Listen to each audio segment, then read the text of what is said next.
今次出差我唔想去啦。柳如煙喺食晚飯嘅時候緩緩咁講，語氣平靜得好似喺度講今日嘅天氣咁。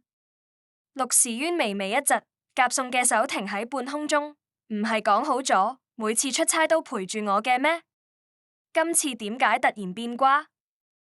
佢垂下眼簾，望住碗入面嘅飯菜，神情淡然。3日前，佢無意之間聽到咗陸時淵手機入面嘅一條語音，一把奶聲奶氣嘅童聲興奮咁講：爸爸，今年6·1，我哋可以去三亞睇熱帶魚嗎？嗰一刻，柳如煙呆咗。佢哋結婚6年，相愛10年，所有人都話陸時淵寵佢入骨，就連出差都唔捨得俾佢獨自留喺屋企，總係帶住佢同行。佢亦都一直以為自己係佢生命入面最重要嘅人。然而，把陌生而自戀嘅聲音就好似一把鋒利嘅刀，割開咗佢構築多年嘅美夢。個細路嘅聲音聽起嚟大約4、5歲。即係話喺佢哋啱結婚冇幾耐，陸時淵就已經喺出面有咗第2個女人，甚至仲有咗個細路。5年啦，佢竟然毫無察覺。係佢太天真，定係陸時淵嘅演技太好？佢輕輕攪動住碗入面嘅飯，壓低心底嘅酸澀，緩緩開口，只係有啲攰，想喺屋企休息下。冇咩，就係覺得三亞有啲遠，唔想飛咁耐。奶奶連忙幫口講，寧寧唔想去就唔好去啦，喺屋企休息下啦。柳如煙淡淡咁點咗點頭，然後將碗入面嗰片筍夾咗出嚟，直接掉咗入垃圾桶。陸時淵睇出佢情緒唔對路，仲想追問，不過俾奶奶拍咗一下手臂，搖咗搖頭，示意佢唔好再講嘢。陸時淵會意，亦都點咗頭，好啦，咁你就喺屋企好好休息。我出完差就即刻返嚟陪你。食完飯，柳如煙覺得翳悶，就去庭院行咗下。返嚟嘅時候，啱好聽到奶奶同陸時淵講，思思同小念都5歲啦，一直養喺出面都唔係長久之計，仲係要盡快認祖歸宗先得㗎。陸時淵一臉煩躁，阿媽，你就唔好理啦，我會安置好2個細路嘅，但寧寧係我最愛嘅人。我唔可以失去佢，佢都嫁咗俾你6年啦，一直唔肯生仔，仲唔俾你喺外邊生。總之我唔理，思思同小念都係我嘅乖孫，我每次見佢哋都要鬼鬼祟祟，呢啲叫咩事啊？陸時淵講，我會諗辦法嘅，細路都5歲啦，有辦法嘅話早就諗到啦。總之呢件事你上點心，細路緊要定女人緊要？你自己諗清楚。正講住，陸時淵嘅電話鈴聲響咗，佢就住眉接咗，語氣明顯有啲唔耐煩。又點啊？不過好快，佢把聲又變得好溫柔。思思乖，爸爸都掛住你。奶奶欣喜咁問，係唔係我嘅乖孫啊？陸時淵將手機轉去免提模式，一把脆生生嘅奶奶從聽筒度傳咗出嚟。奶奶即刻眉開眼笑，乖，奶奶喺度。接下嚟嘅說話，柳如煙唔想再聽落去，轉身就去咗花園。佢一個人喺花園企咗好耐。陸家嘅花園入面，全部都係陸時淵親手為佢種嘅玫瑰。夏夜嘅晚風帶住玫瑰嘅香氣，本應好涼爽舒服，但柳如煙只覺得成身都凍透晒。佢打咗個電話俾最好嘅朋友吳琪，琪，幫我安排一場意外墮海啦！你遇到咩事啦？點解突然會咁諗？柳如煙唔知點開口好。等佢終於講完所有嘢，吳琪都沉默咗。我仲以為佢係個好男人，估唔到居然係咁樣嘅人。而家講呢啲都冇用啦，琪，我而家只想徹底離開佢。吳琪終於點咗頭，好，我幫你。你想安排喺幾時？柳如煙諗咗諗，講半個月之後就係我哋嘅結婚紀念日，就嗰日啦。既然陸時淵已經有咗新嘅屋企，咁佢都係時候走啦。如果提出離婚，陸時淵肯定仲會繼續糾纏。佢厭咗呢種無止境嘅拉扯。既然係咁，咁佢就消失得乾乾淨淨，從佢嘅世界入面永遠退出去。柳如煙收咗線，又喺玫瑰花園度待咗一陣先返去。啱入門口就見到陸時淵急急忙忙落樓要出街，手入面仲攞住佢嘅外套。見到佢嘅時候，陸時淵急急跑過嚟，將外套披喺佢肩頭。點解出去咁耐？雖然係夏天，到咗夜晚風都仲係有啲涼㗎。柳如煙淡笑咗一下，冇事，我唔凍。女仔要注意保暖㗎。柳如煙嘅腳步微微頓住，佢諗起啱認識陸時淵嘅時候，嗰陣時佢啱升大一做兼職嘅時候，喺冷風入面吹咗成日。陸時淵路過，順手就將自己嘅外套俾咗佢。柳如煙想拒絕，就聽到陸時淵講：女仔要注意保暖㗎。之後佢將佢件外套洗得乾乾淨淨，仲反俾佢。嚟來回回，相識相戀。陸時淵後尾都承認，佢其實中意咗佢好耐，一直默默咁關注住佢。嗰日其實係見佢凍到成身震，實在唔忍心，先主動同佢搭話。再後尾，佢哋順理成章喺埋一齊。陸時淵對佢好到所有人都覺得陸時淵係個老婆奴。後尾佢哋結婚咗，就連陸時淵最好嘅兄弟都講，喺佢心入面，你排第一，佢自己排第二。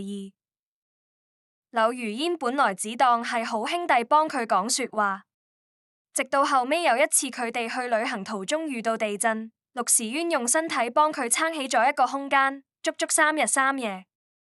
後尾救援人員將佢哋救返出嚟嘅時候，佢先知道陸時淵係用自己嘅背脊幫佢頂住成塊水泥樓板，重幾百斤。佢安然無恙，陸時淵就筋疲力竭，背脊血肉模糊。佢暈低之前嘅一刻，仲溫柔咁摸咗下塊面，安慰佢：唔好喊，唔好喊啊！由嗰一刻開始，佢就下定決心，一定要好好同佢喺埋一齊，一世陪住佢。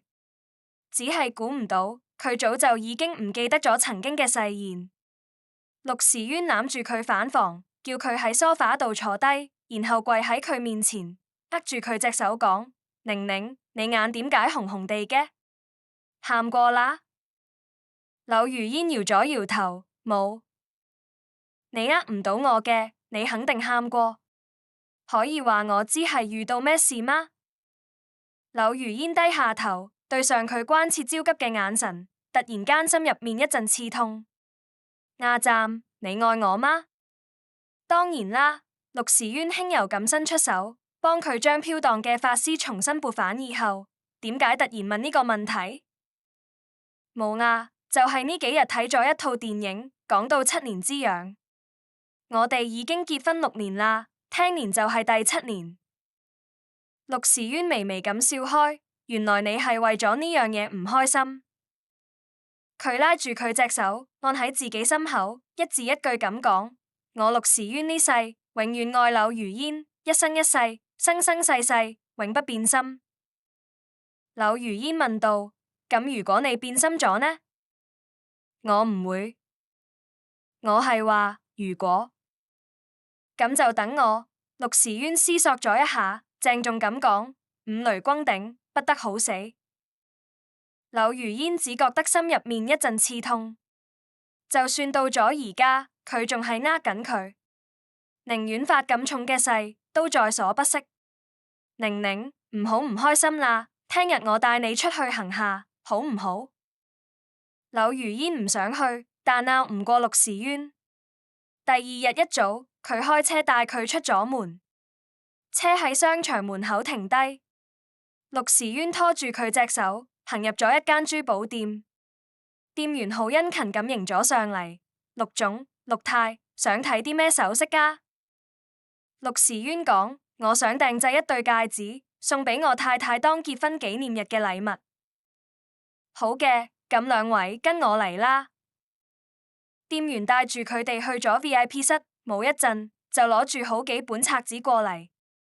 呢啲都係設計師嘅最新款，陸太你睇下，有冇鍾意嘅？隔籬另外一個店員細聲提醒佢，陸總要嘅係對戒嚟㗎，你都要問下陸總鍾意邊款㗎。女店員笑住講，陸總肯定係聽陸太㗎啦，陸太話鍾意，陸總仲會有異議？陸時淵抿住嘴輕笑，你都幾識睇。女店員嘅笑容更燦爛。H 邊個唔知陸總你將陸太捧喺手心度重啊？你嘅訪問我哋都睇唔少，次次都一定會提陸太。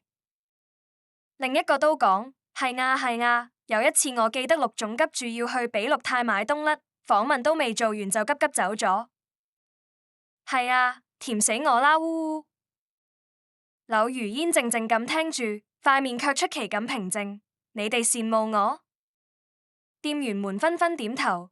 當然啦 ，H 嘅女仔邊個唔羨慕陸太啊？如果你哋知道而家表現得咁愛我嘅佢，已經喺出面有咗第二個屋企，仲有2個細路，仲會唔會羨慕我呢？正講住 ，VIP 室嘅門被敲響咗，一個女店員小心翼翼咁問道：呢啲戒指嘅款式陸太揀完未啊？出面有一位客人，都係我哋店嘅超級 VIP， 想睇下圖冊。陸時淵皺眉，我太太仲未睇完，叫佢等下先。但係陸總，佢係女店員支支吾吾，半日都講唔出說話。陸時淵好似即刻諗起咗啲咩，佢細聲鬧咗一句，即刻企起身，講道：寧寧，我再帶你去其他店睇下。柳如煙仲未反應過嚟 ，VIP 室嘅門就被推開咗，一個女人微笑住行咗入嚟。而佢嘅手邊拖住2個細路，一男一女，都係4、5歲嘅樣子。冇關係，我同陸太一齊睇就得啦，唔使咁麻煩，將圖冊攞來攞去。講住，佢拖住細路們行咗入嚟，笑住對柳如煙講道：陸太，唔介意嗎？睇住佢行入嚟，女店員想伸手攔，但最終都唔敢。只能眼白白睇住佢行咗入嚟，喺陸時淵身邊坐低。大啲嘅細路係個男仔，驚喜咁講：爸爸。細啲嘅女仔都認咗出嚟，一頭撲入咗陸時淵嘅懷度。爸爸，小念好掛住你，嗚嗚嗚。陸時淵眉頭皺到實，想避開個小女孩，但佢細細軟軟一團，最終都唔忍心，只能對細路嘅媽媽怒喝道：你係點教仔㗎？點解隨便見到個人就叫爸爸？個女人卻都唔嬲，嘴角甚至帶住笑意。佢不疾不徐咁將小女孩從陸時淵懷度抱出嚟，慢慢咁同佢講：小念認錯人啦，佢唔係爸爸。小姑娘喊到一抽一抽，我認得佢，佢就係爸爸啊！佢只係一個同爸爸生得好似嘅叔叔咋，你睇隔籬個阿姨，佢先係呢個叔叔嘅老婆。小姑娘睇咗下陸時淵，又睇咗下柳如煙，仲係有啲唔明白。男仔膽大啲，硬係湊到陸時淵面前，鄭重其事咁問道：你真係唔係我爸爸咩？陸時淵講唔出口，望住個細路沉默咗好耐，仲係冇講出否認嘅說話。思思，唔好咁冇禮貌。女人將個仔都拉返轉頭，帶住笑意道歉。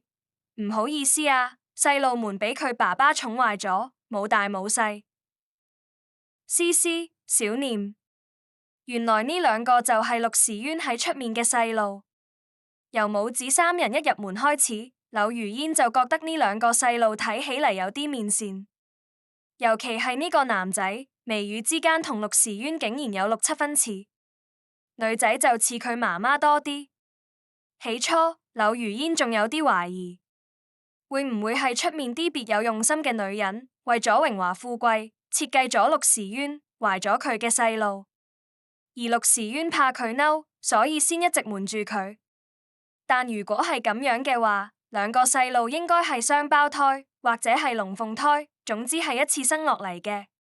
但面前呢2個細路，大啲嘅5歲左右，小女孩睇起嚟可能仲未夠4歲，明顯係懷咗2次孕，亦即係話，陸時淵嘅出軌並唔係意外，亦都唔係俾人設計咗，佢就係正正經經咁出軌，同第二個女人先後生咗一仔一女兩個細路。柳如煙講，睇嚟細路嘅爸爸確實好寵兩個細路，細路們都咁愛佢。女人開心咁笑，係啊，細路爸爸可寵佢哋啦。大仔啱出世嘅時候，佢仲唔係好識帶細路，一點一滴學嘅。後尾有咗細女，佢就十分得心應手啦，十足11個奶爸。係咩？係啊，而且人哋都話女兒係爸爸上輩子嘅情人，我哋呢個都係，見到佢爸爸就黐喺爸爸懷度，邊個都唔俾抱。柳如煙突然諗起，啱結婚半年嘅時候，陸時淵突然話要出國待1個月，好急，當晚就要走。計下日子，嗰日應該就係大仔出世嘅日子啦。然後係結婚1年幾嘅時候，又有一次，佢話要親自去一趟非洲，又係1個月，應該就係眼前呢個女人細女出世啦。呢亦都係唯一嘅2次，佢冇陪住陸時淵一齊出差。而家諗下，點解2次都係1個月，唔偏不倚，剛剛好呢？原來係因為呢個女人要坐月啊！柳如煙笑住講：細路們真可愛。女人更開心，係啊，見過嘅人都話似佢哋爸爸，佢哋爸爸本來就好靚仔。柳如煙收回目光，低頭收斂眉目，係啊，唔係話細路嘅爸爸同我老公生得好似咩？應該都好靚仔嘅。女人笑得好意味深長，係啊，係好似，唔係嘅話細路點會認錯呢？咁細路爸爸應該都好愛你，唔係都唔會同你生2個細路。思思唔服氣咁講：爸爸當然愛媽媽啦，呢間店爸爸成日帶媽媽過嚟，媽媽嘅耳環、戒指、頸鏈，全部都係呢間店嘅。仲有我同妹妹嘅長命鎖，都係喺呢間店買嘅。聽咗呢句說話，柳如煙下意識咁望咗過去個女人隻手，只見佢左手無名指上面，赫然係一枚鑽石戒指。一個年紀細啲嘅女店員即刻認咗出嚟，對，呢隻戒指就係我哋店嘅，仲係特別訂製款添。店長即刻掩住咗佢把口，用眼神警告佢唔好講啦。柳如煙將呢一切全部收咗入眼，佢終於全部都明白晒，點解呢個女人都會係呢間店嘅 VIP。原來陸時淵都成日帶佢同細路們過嚟揀珠寶。年紀細啲嘅店員應該係新嚟嘅，唔明白佢哋幾個嘅關係，但店長明顯係知情嘅。柳如煙苦笑咗一聲，陸時淵出軌呢件事，竟然連首飾店嘅人都比佢知得早。女人笑住企起身，講道：陸太先到嘅，咁就陸太先揀啦，我去出面等一陣。講住，佢細聲講：思思、小念，走啦，我哋去出面。大仔仲係望住陸時淵，有啲疑惑不解。細女就眼淚汪汪，一步3回頭，最後俾媽媽抱走咗。VIP 室入面死一般嘅沉寂，就連頭先仲無比熱情嘅幾個店員呢陣都噤若寒蟬，唔敢多講一句說話。柳如煙笑住打破僵局：點解都唔講嘢啦？我有咁可怕咩？店長尷尬咁笑咗笑：冇，我哋只係怕呢啲款式陸太你都唔中意。我幾中意嘅，就呢款啦，有冇數圈俾我試下大小？有嘅，我而家去俾你攞。店員們魚貫而出。VIP 室入面正反陸時淵同柳如煙2個人，安靜到好似一根針跌落地都聽得到。陸時淵嘅手機震動咗一下，佢冇喐。過咗一陣，電話鈴聲直接響咗起嚟。柳如煙一邊百無聊賴咁翻睇圖冊，一邊講道：點解唔聽電話？萬一係公司有事揾你呢？唔好耽誤咗正事。陸時淵猶豫咗幾秒，仲係攞住手機企起身。咁我出去聽個電話，好快返嚟。陸時淵走得好快，幾乎係佢出門嘅一瞬間，柳如煙嘅手機都響咗，一條陌生號碼發過嚟嘅短信：陸太，嚟地下停車場，你會見到你想知道嘅一切。柳如煙冇搭電梯，而係行樓梯落咗去負一層，隔得好遠就聽到咗陸時淵嘅怒哮聲：我講咗幾多次啦，唔好出現喺寧寧面前，你聽唔明嘅？女人婉言欲泣咁哭訴道：我明，但係細路唔明啊，佢哋只知道掛住爸爸，尤其係小念，扭計要見你，把聲都喊沙咗。你知我呢個做媽媽嘅聽到幾心痛嗎？小姑娘唔識大人之間嘅心計，佢只知道爸爸同媽媽好似喺度嗌交。小姑娘哇一聲喊咗出嚟：爸爸，你唔好同媽媽嗌交，都係小念嘅錯，都係小念唔好。女兒嘅喊聲就好似一場雨，澆熄咗陸時淵所有嘅怒火。佢蹲低身，小心翼翼咁將女兒抱入懷抱，翻出恤衫袖入面最柔軟嘅內襯，幫佢擦走眼淚。唔係小念嘅錯，小念唔好喊。大仔始終係大啲，直接問咗出嚟：爸爸，你頭先點解唔認我哋？係因為你隔籬個阿姨嗎？佢係邊個？陸時淵深呼吸咗2下，講道：爸爸有爸爸嘅安排。大仔思思卻頗有幾分打破砂鍋問到底嘅精神。爸爸成日唔返屋企陪我哋同媽媽，係唔係因為要去陪個阿姨？佢係唔係第三者？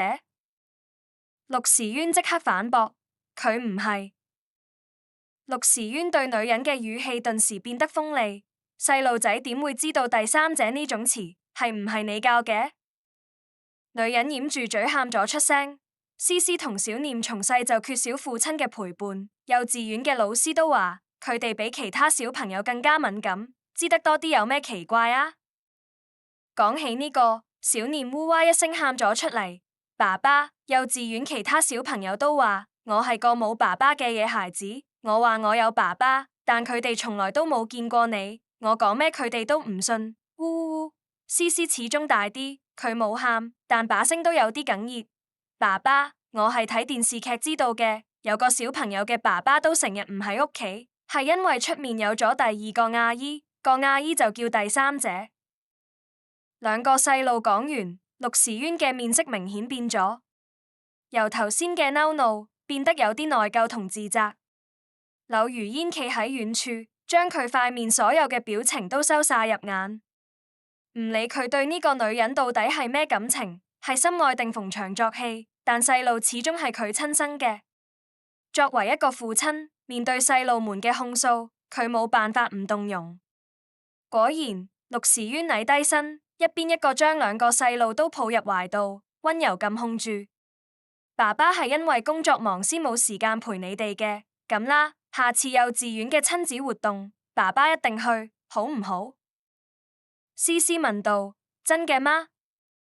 陸時淵重重咁點頭：真嘅，爸爸會令幼稚園其他小朋友都知道，你哋係有爸爸嘅。小念攬住陸時淵條頸，一搖一擺咁撒嬌：爸爸同媽媽一齊去好不好？其他小朋友嘅爸爸同媽媽都係一齊去嘅，爸爸仲會攬住媽媽一齊玩遊戲。柳如煙抬起頭，佢想聽下陸時淵點講，而陸時淵幾乎冇半絲遲疑就答應咗：好，爸爸同媽媽一齊去。小念又強調咗一遍：爸爸仲要攬住媽媽。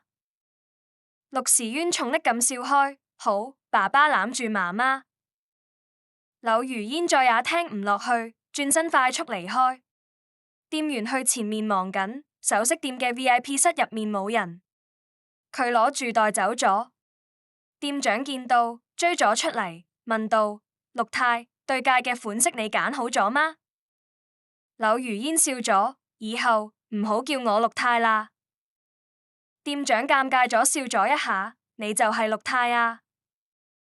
嗡，手機又震動咗一下，仲係頭先個陌生號碼。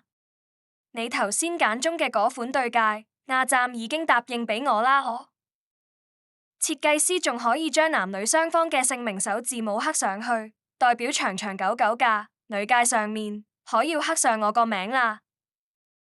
我哋已經有2個細路啦，陸時淵遲早會拋棄你，同我同細路們喺埋一齊嘅。柳如煙只回咗6個字，表情符好唔開心，係我唔要佢啦。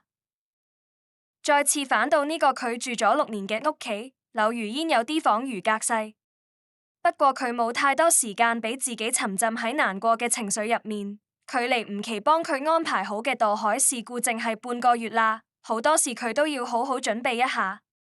首先就係離開嘅機票，用柳如煙呢個名買票，肯定會俾陸時淵查到。於是柳如煙攞住自己嘅身份證同戶口本出咗門。經過客廳嘅時候，奶奶正在刷手機。柳如煙用餘光見到佢睇嘅都係兒童玩具，應該係都係喺度同思思同小念準備6·1兒童節嘅禮物啦。見佢經過，奶奶即刻將手機熄咗。寧寧，你要出門啦。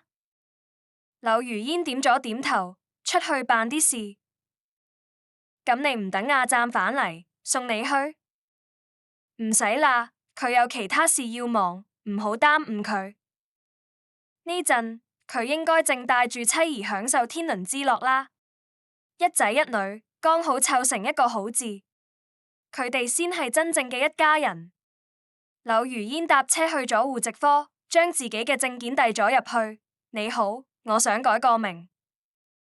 工作人員見佢係一個人單獨嚟嘅，有好感勸咗一句：小姐，你諗清楚未啊？個名改咗之後，你嘅銀行卡、電話卡、學歷證明呢啲嘢全部都要一一去改過，其實幾麻煩噶。而且我睇你原本個名幾好聽啊。柳如煙只係微笑，麻煩你。見佢態度堅決，工作人員只能點頭。好嘅，呢度有一份表格，你填寫一下啦。柳如煙按照要求一一填寫完，只係喺新名字呢一欄頓住咗，思索咗一下之後，佢一筆一畫咁寫低咗，表情符好唔開心。離遠，離遠，遠離。從今以後，佢會徹底遠離陸時淵，仲有佢哋之間所有嘅回憶。改完名之後，佢即刻就用新嘅名去申請咗護照，然後用護照買咗一班飛去冰島嘅航班。望住手機上面顯示購票成功嘅字樣，柳如煙突然有種釋然嘅輕鬆感。終於要結束啦！原來死心都唔係咁難。再次返到屋企嘅時候，屋入面傳來陸時淵嘅怒哮聲。揾唔到就繼續揾。如果寧寧出咗任何意外，我為你們試問。成間別墅安靜得可怕。陸時淵嘅怒火冇半絲減弱，訓斥道：你哋仲喺度發乜呆？仲唔出去揾？奶奶勸佢：你急都冇用，而家法治社會唔會有咩事嘅。阿媽，我唔放心寧寧，我都出去揾下。入面嘅人急急忙忙魚貫而出，啱好同柳如煙打咗個照面。為首嘅一個，柳如煙認得係陸時淵嘅助理。佢好似見到咗大救星，都快喊出嚟。太，你去咗邊啊？陸總都急瘋啦。傭人們都講係阿太，如果你仲唔返嚟，陸總就要將你試嘅地都反轉啦。柳如煙仲未講嘢，就俾拉入咗一個緊緊嘅懷抱入面。陸時淵真係嚇壞咗，抱佢嘅力大得驚人，箍到佢好痛。寧寧，你去咗邊啊？我返首飾店周圍都揾唔到你，店長話你走咗，返到屋企，阿媽都話你出咗門，你到底去咗邊啊？你想急死我嗎？柳如煙推咗推佢，你先放開我。我唔放。陸時淵霸道起上嚟，邊個都冇辦法。寧寧，你到底點樣啦？呢排我一直覺得你情緒唔對，生理期啦，情緒唔穩定。唔對，你嘅生理期唔係應該係月底嘅咩？提前咗。陸時淵終於鬆咗一口氣，慢慢鬆開咗佢。寧寧，下次你要去邊，話我知一聲，我陪你去，唔好再咁唔聲唔響離開我啦，好唔好？柳如煙唔想望佢對眼，轉過面，我只係想散下心咋，冇事嘅。奶奶喺隔籬，有啲陰陽怪氣。係啊，一個大活人會有咩事啊？你都唔使時時刻刻都陪住寧寧，仲有其他人需要你去關心㗎。陸時淵皺眉細聲提醒阿媽：你唔好講啦。柳如煙笑咗一下，講：係啊，阿媽講得對，你忙你嘅正事，唔使成日陪住我。咁點得？我答應咗要永遠陪住你㗎。好啊，咁6月1號你出差，我都陪住你一齊去。陸時淵即刻頓住咗，佢乾笑咗一下：你唔係話唔去嘅咩？我突然改主意啦，想去沙馬睇熱帶魚。陸時淵嘅面色極之唔自然。寧寧，我逗你玩嘅。柳如煙輕笑：我話咗唔去，你忙你嘅。佢推開佢嘅懷抱，入咗屋，然後佢聽到咗身後陸時淵如釋重負嘅嘆息聲。寧寧，陸時淵追咗上嚟，半個月後就係我哋嘅結婚紀念日啦，你想要啲咩？我要好好補償你。我咩都唔要。唔得，呢個係我哋兩個最重要嘅日子。柳如煙講：你唔係已經送咗對戒俾我嘅咩？戒指呢？買咗未？攞出嚟我睇下。陸時淵又沉默咗。佢買咗，但最後唔係送俾佢嘅，而係送俾佢兩個細路嘅阿媽。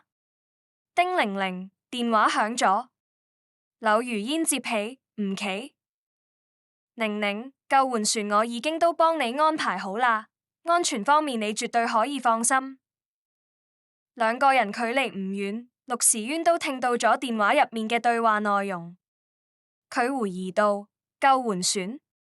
咩救援船？吳琪約我去公園劃船，我話怕水，唔想去，佢就大費周章安排咗救援船。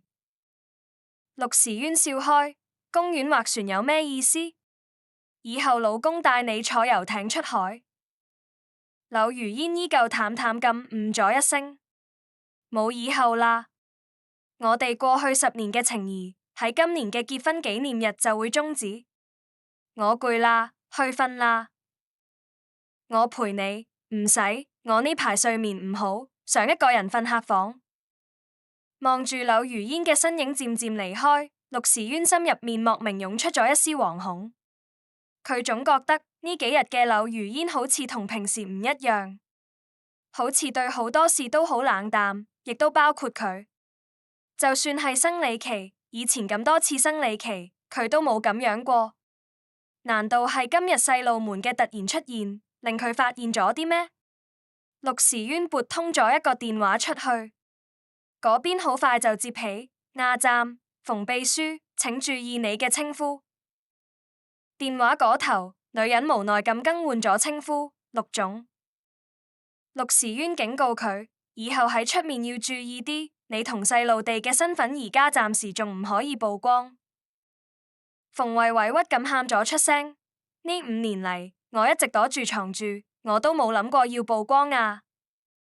既然冇諗過，點解今日仲要帶住細路哋出現喺寧寧面前？我警告過你，唔好俾佢見到你，更加唔好俾佢見到細路。唔係我，係細路哋，佢哋吵住要見爸爸。阿站，你唔在意我冇所謂，但思思同小念都係你嘅親生骨肉啊。細路成長過程中仲係需要父愛噶。一提起細路，陸時淵就無話可說。我再講一遍，唔好再俾寧寧知道你哋母子3個嘅存在。其他嘅，盡我所能滿足你。知道咗。馮慧委屈咁問道：咁你可以多啲陪我嗎？我跟住你，無名無份，唔止細路委屈，我心入面都難受啦。我盡量抽時間啦。陸時淵嘆咗口氣，囑咐道：同細路哋準備好行李，沙馬風大，唔好凍親細路哋。好嘅，你放心，我都準備好啦。細路哋都特別開心，呢個6·1爸爸可以陪佢哋一齊過呢。與此同時，正喺主人房收拾嘢嘅柳如煙又收到咗嚟自馮慧嘅信息。呢次係一段錄音，佢點開第一秒就認出咗嗰係陸時淵嘅聲音。佢把聲好溫柔，囑咐住要同細路哋準備好行李，怕風大。父愛如山。柳如煙放低手機，繼續手上嘅工作，但對方卻冇放過佢嘅意思。信息接二連三咁發過嚟。阿湛已經答應咗，以後每個6·1都會陪細路哋一齊過。我哋一家4口要一齊去沙馬咯。你仲係度負隅頑抗啲咩？要守着陸太太呢個空殼直到老死嗎？就因為你2個細路唔可以俾爸爸陪伴住長大，俾幼稚園嘅小朋友鬧係冇爸爸嘅野孩子，你都忍得下心？手機不停咁震動，柳如煙乾脆直接關咗機。陸時淵入嚟嘅時候，柳如煙已經將所有衫都打包好咗，整整齊齊堆喺角落度。陸時淵問道：寧寧，你收拾衫做咩？你嚟得啱好，我有嘢俾你。柳如煙遞俾咗陸時淵一個包裝精美嘅小盒子。陸時淵微微勾唇：係俾我嘅禮物嗎？對，我哋結婚紀念日嗰日，你再打開。陸時淵輕輕晃咗晃盒子，小巧可愛，係首飾嗎？係佢哋嘅婚戒。陸時淵冇戒指送俾佢，但佢卻有戒指送俾陸時淵。佢將婚戒還俾佢，連同呢些年嘅感情，仲有自己付出嘅真心，都一併全部還俾佢。陸時淵不明所以，十分開心。多謝你老婆，等呢一次出差返嚟，就差不多係我哋嘅紀念日啦。到時候我一定陪你一齊過。柳如煙笑咗笑，冇講嘢。到時候陪你一齊過嘅紀念日，恐怕就係我嘅死訊啦。6月1日，陸時淵走咗。佢提前同柳如煙講，呢一趟會好忙，可能會顧唔上俾佢發信息。但關於佢嘅消息，柳如煙就冇少睇，都係馮慧發過嚟嘅，有圖有片。陸時淵帶住思思去潛水，陸時淵將小念剛喺膊頭睇煙花，陸時淵攬住2個細路哄瞓，陸時淵俾細路哋餵飯。佢可真係個好爸爸，細路嘅衣食住行都親力親為㗎，我呢個媽媽都插唔上手。細路哋同爸爸一齊幾開心啊！你忍心讓2個細路繼續過冇爸爸嘅日子嗎？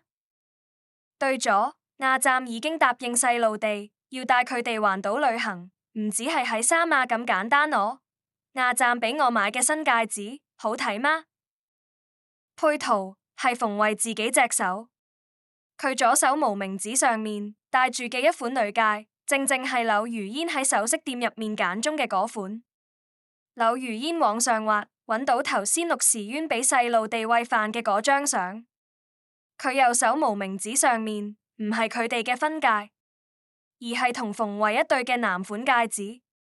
電話響起，係陸時淵打嚟嘅。寧寧，我啱開完會，即刻就打俾你啦。喺屋企仲好嗎？柳如煙望住手機上面嘅 D 相，輕聲講道：幾好。我呢邊工作有啲處理唔完，可能要遲啲先返去。係要去環島旅行吧？柳如煙咗一聲。陸時淵急急講道：我哋嘅結婚紀念日我冇忘記，我一定會趕返去陪你一齊過嘅。我話咗要陪你一齊出海睇月亮，仲有你送我嘅禮物，我都要親手打開。正講住，電話嗰頭傳來奶聲奶氣嘅童聲。爸爸。陸時淵幾乎係迅速掛斷咗電話。寧寧，我先忙啦，你按時食飯，關好門窗，照顧好自己，等我返嚟。都，電話入面傳來忙音。佢掛咗。不過柳如煙一啲都唔擔心，因為後面發生咗啲咩，馮慧會主動發俾佢嘅。果然，等咗幾分鐘，新嘅片就發過嚟咗。思思講：爸爸，我嘅生日願望係仲想要一個妹妹。小念拍住手仔嗷嗷叫，妹妹，妹妹。陸時淵並冇拒絕，只係含笑望住一對仔女，咁爸爸努力。講住，佢望咗一眼馮慧，鏡頭捕捉到咗佢眉梢眼角嘅笑意。孩子佢媽，你話呢？馮慧樂咁嬌笑，咁我都一齊努力。一家四口笑作一團，畫面溫馨美好。柳如煙關咗手機，將呢些年陸時淵送俾佢嘅禮物，仲有當年寫俾佢嘅信，全部都帶咗去樓頂，燒咗個精光。10年啊，嘢太多啦，佢燒咗足足一夜，先終於將所有回憶都付之一炬。唔知係咪天爺爺都喺度幫佢？天就快光嘅時候，亦是落咗一場大雨，滿地嘅魚躉被一場大雨沖刷得乾乾淨淨，了無痕跡。柳如煙病咗，一夜嘅冷風加上淋咗一場大雨，佢發起咗高燒。朦朧中，佢聽到咗傭人哋嘅議論聲，太燒得咁厲害，要唔要打電話話俾少爺知？要講嘅吧，少爺咁愛太，肯定會擔心嘅。唔許打！奶奶厲聲喝止咗佢哋。阿湛而家正在陪細路地玩呢，邊個都唔許打擾佢哋，聽到未？傭人有啲擔心，但太病得太厲害啦，萬一出咗咩意外，少爺返嚟點交代啊？奶奶冷冷咁講，佢要是病死咗就正好，我兩個乖孫就可以光明正大搬返屋企嚟住啦。柳如煙講唔出說話，只係一行清淚順住眼角滑落。15日後，柳如煙嘅病好咗啲，但身體仲係好虛弱。吳琪嚟嘅時候，成面都係唔放心，墮海風險都係太大啦。雖然我安排咗救援船，但你而家呢個樣，可唔可以撐得住啊？柳如煙咬實牙，冷聲道：開車。吳琪開車送佢到咗海邊，岸邊停住一艘遊艇。柳如煙登上遊艇嘅時候，剛好夜幕落下，天空入面掛住一輪彎彎嘅明月。吳琪囑咐佢，到咗指定位置之後，呢艘遊艇就會被作沉，到時候你會落水，我安排嘅救援船會即刻出發去救你。柳如煙點咗點頭，知道咗。佢喺吳琪嘅攙扶之下登上咗遊艇。海邊嘅風確實好大，吹到佢差啲企唔穩。吳琪放心唔落，要不我哋再諗下其他辦法啦。你而家嘅情況我真係唔放心，就今日。柳如煙講，我要徹底擺脫佢，我已經等咗半個月，等唔到啦。遊艇引擎發動，往大海深處開去。叮鈴鈴，電話響咗。柳如煙睇咗一眼來電顯示，接咗起嚟。喂，陸時淵急急講道：寧寧，對唔住，我返遲咗，我啱落飛機，你而家喺邊？我啊，柳如煙抬起頭，望住天空入面嘅月牙，我喺遊艇度睇月亮。你一個人去咗嗎？你等我，我而家即刻趕去碼頭。唔使啦。陸時淵，再見啦。柳如煙揚手，將手機拋咗入大海入面。寧寧，寧寧，你喺度聽嗎？電話嗰頭只有獵獵呼嘯嘅海風聲，將柳如煙嘅聲音全部遮蓋住。陸時淵正想回撥過去，一通電話先打咗入嚟。馮慧嘅聲音非常焦急：阿湛，你快啲嚟醫院，細路地出事啦！陸時淵擰咗一下，唔係叫你帶住細路地搭車返屋企，出咗咩事啊？你嚟醫院睇下就知咗。電話入面充斥住細路嘅喊聲，仲有其他雜亂嘅聲音。佢咬咗咬牙，一邊往停車場方向走，一邊繼續俾柳如煙打電話。但唔理佢打幾多次，都只有機械嘅女聲回覆佢，表情符號唔開心。你好，你撥打嘅電話已關機，你嘅留言會被轉入語音信箱。陸時淵焦急咁喊道：寧寧，見到留言即刻俾我回個電話，我好擔心你。諗咗諗，佢又留咗一條：寧寧，公司有啲事，我得先返公司一趟，然後再去揾你。柳如煙始終係成年人，但細路地仲細，佢仲係有啲放心唔落。陸時淵用最快嘅速度開車趕往醫院，佢一路上心急如焚，生怕遲一步就再也見唔到自己嘅親生骨肉。衝入大廳時，電梯剛好全部喺上行中，索性想都唔想就跑向消防通道。佢一顆心怦怦直跳，腦海入面亦都不斷浮現各種可怕嘅場景。等推開病房門，先覺得活返過嚟。呼！陸時淵長長舒出一口氣，佢一手撐住牆面，一手垂喺身側，氣喘躍躍咁望住前方溫馨嘅場景，成個人都怔咗住。馮慧唔係話細路地遭遇車禍，急需佢來輸血救命嘅麼？但點解佢此刻能夠面帶笑容，同兩個細路一齊坐喺病床上玩遊戲機？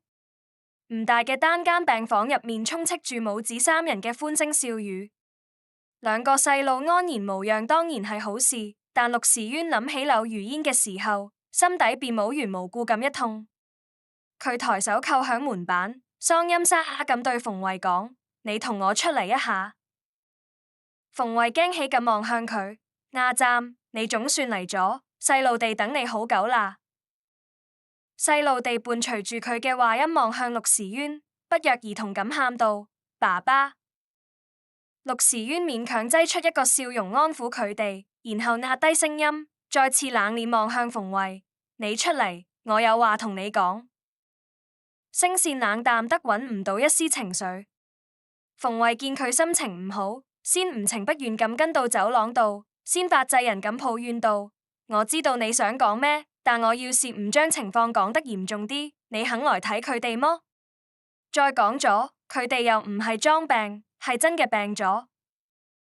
佢哋邊度唔舒服？陸時淵眉心緊皺，睇在細路生病嘅份上，冇化作火氣。不料馮慧卻係回咗句：醫生話佢哋外出受咗點涼，有些咳嗽。陸時淵不耐煩咁打斷：你檢重點嘅講，佢哋發燒咗麼？冇。咳嗽得好嚴重麼？咁又冇。馮慧嘅話音漸漸低咗落去。陸時淵心入面壓抑住嘅怒火瞬間被點燃，佢拔高音量質問道：你到底係點照顧細路家？咁點小事都能令佢哋生病？馮慧嘅情緒都係話來就來，佢眼眶泛紅，淚水不住喺眼中打轉，擺出一副強忍住委屈嘅模樣講：細路難道係我一個人嘅麼？話音吸引咗從走廊另一端路過嘅人駐足張望，陸時淵嘅氣焰就燃低咗落去，佢深呼吸一口道：但我之前就同你講過，今日我有安排，我必須要去陪寧寧，之後我會再去睇你同細路地嘅。我阿媽唔係都講過，你有事隨時可以去找佢，點解你非揾我不可？佢肯講咁多說話，就意味住冇咁嬲咗，接下來只要略施小計，糊弄一番就能將事情揭過去。馮慧早就總結出咗應付佢嘅經驗，佢抬手揉住眼角，將本就冇多少嘅淚水擦乾，哽咽住控訴起咗佢嘅失職。我都冇辦法啊，細路地一唔舒服就想爸爸，我實在控唔好佢哋。如佢所料，陸時淵睇在細路嘅份上，到底係心軟咗，佢只係不失疲憊咁搖頭問：你知道呢樣令我錯過咗啲咩嗎？我對寧寧失約咗。馮慧登時更委屈咗，但佢還是以退為進道。我知道你想陪住柳如煙，所以都冇打算逼你留下。只要你能睇睇細路地，讓佢哋知道爸爸心入面有佢哋就夠咗。至於我，邊裏敢奢求你什麼？算咗，我來都來咗。寧寧而家肯定係喺度嬲我，等佢消咗氣，我再帶份禮物返去補償佢吧。陸時淵揉住眉心，自顧自咁尋咗個台階落。不能陪佢嘅說話已經當住柳如煙嘅面講出去咗，就算佢後悔咗，又想陪佢一齊睇日出了，也已經來不及，倒不如多陪陪細路地。呢5年嚟，佢一直過得謹小慎微，生怕被柳如煙發現端倪，也是時候放鬆一下了。馮慧趁機挽起佢嘅手臂，一邊帶住佢往病房裏走，一邊吹耳邊風道：細路地想爸爸想得厲害，我一個人實在係顧唔到兩個，有你在就好多咗，佢哋就跟爸爸親。呢番話聽得陸時淵十分受用，繃緊嘅面色都緩和咗許多。冇等馮慧嘅話說完，兩個細路更是爭先恐後撲過來要陸時淵抱。佢眉宇間嘅疲憊一掃而空，取而代之嘅係喺細路地面前嘅和藹。思思、小念，你哋感冒咗有冇聽媽媽嘅話唔再亂跑？當然有。陸思寧照住先前馮慧控佢要記好嘅話問爸爸：我哋可以唔去幼稚園了麼？媽媽話等我哋病好了仲要返去上學。身為妹妹嘅小念也奶聲奶氣咁附和。我同哥哥都想讓爸爸陪我哋玩。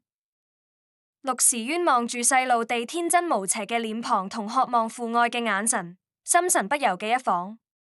佢愛嘅當然係柳如煙，就算係為咗佢付出生命也在所不惜。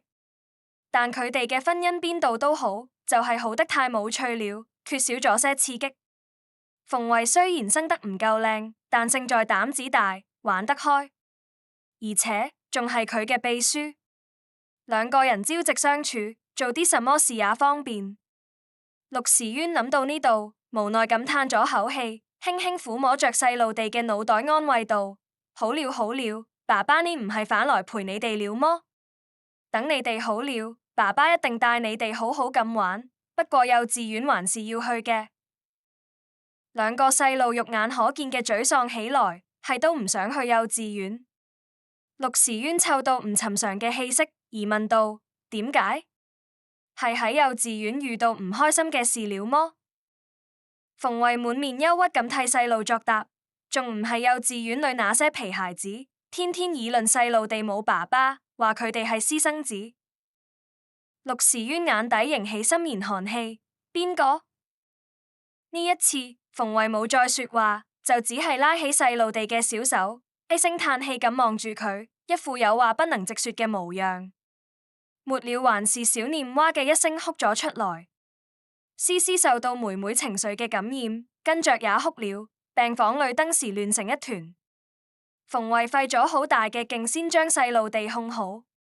陸時淵比野孩子、私生子呢種說法刺得心中一痛，望住兩個細路為此傷心難過到如此地步，更是頓感煎熬，心痛得無以復加。片刻之後，佢做出決定道：算了，我呢幾日就先唔返去了，得等細路地痊癒再說吧。馮慧眼底閃過一絲不易察覺嘅喜色，面上則係半點不露，並且殷勤咁提醒道：柳如依那邊怎麼辦？你總是唔回去嘅話，萬一佢起疑心就麻煩了。佢比任何人都更希望事情敗露，但喺陸時淵面前不敢表現出半分真實想法。陸時淵對佢嘅話信以為真，略感為難咁捏咗下鼻梁，就又做出選擇道：冇事，我再同佢道個歉，就話事情冇處理好，得忙幾日。呢係佢出來陪馮慧同細路地時慣用嘅藉口，並且百試百靈。陸時淵以為呢一次也會一樣順利，連控柳如煙嘅甜言蜜語都提前打好咗腹稿。距離剛才打電話已經過去咗1個多小時。陸時淵覺得無論如何柳如煙應該都看到留言了吧，於是佢又打咗一通過去，只係呢一次還是打不通。馮慧像朵解語花一樣從旁問道：佢真生氣了？唔係我說，佢也太任性了，一點都不體諒你工作辛苦，明明知道你忙，還這麼使小性子。呢說話說得就像是柳如煙喺無理取鬧似的。陸時淵想要回去看看嘅衝動瞬間煙消雲散，佢將手機放到一邊，幾句說話就將此事給帶咗過去。寧寧唔係咁唔懂事嘅人，我都離開這麼久了，遊艇也差不多該到公海了，沒信號很正常。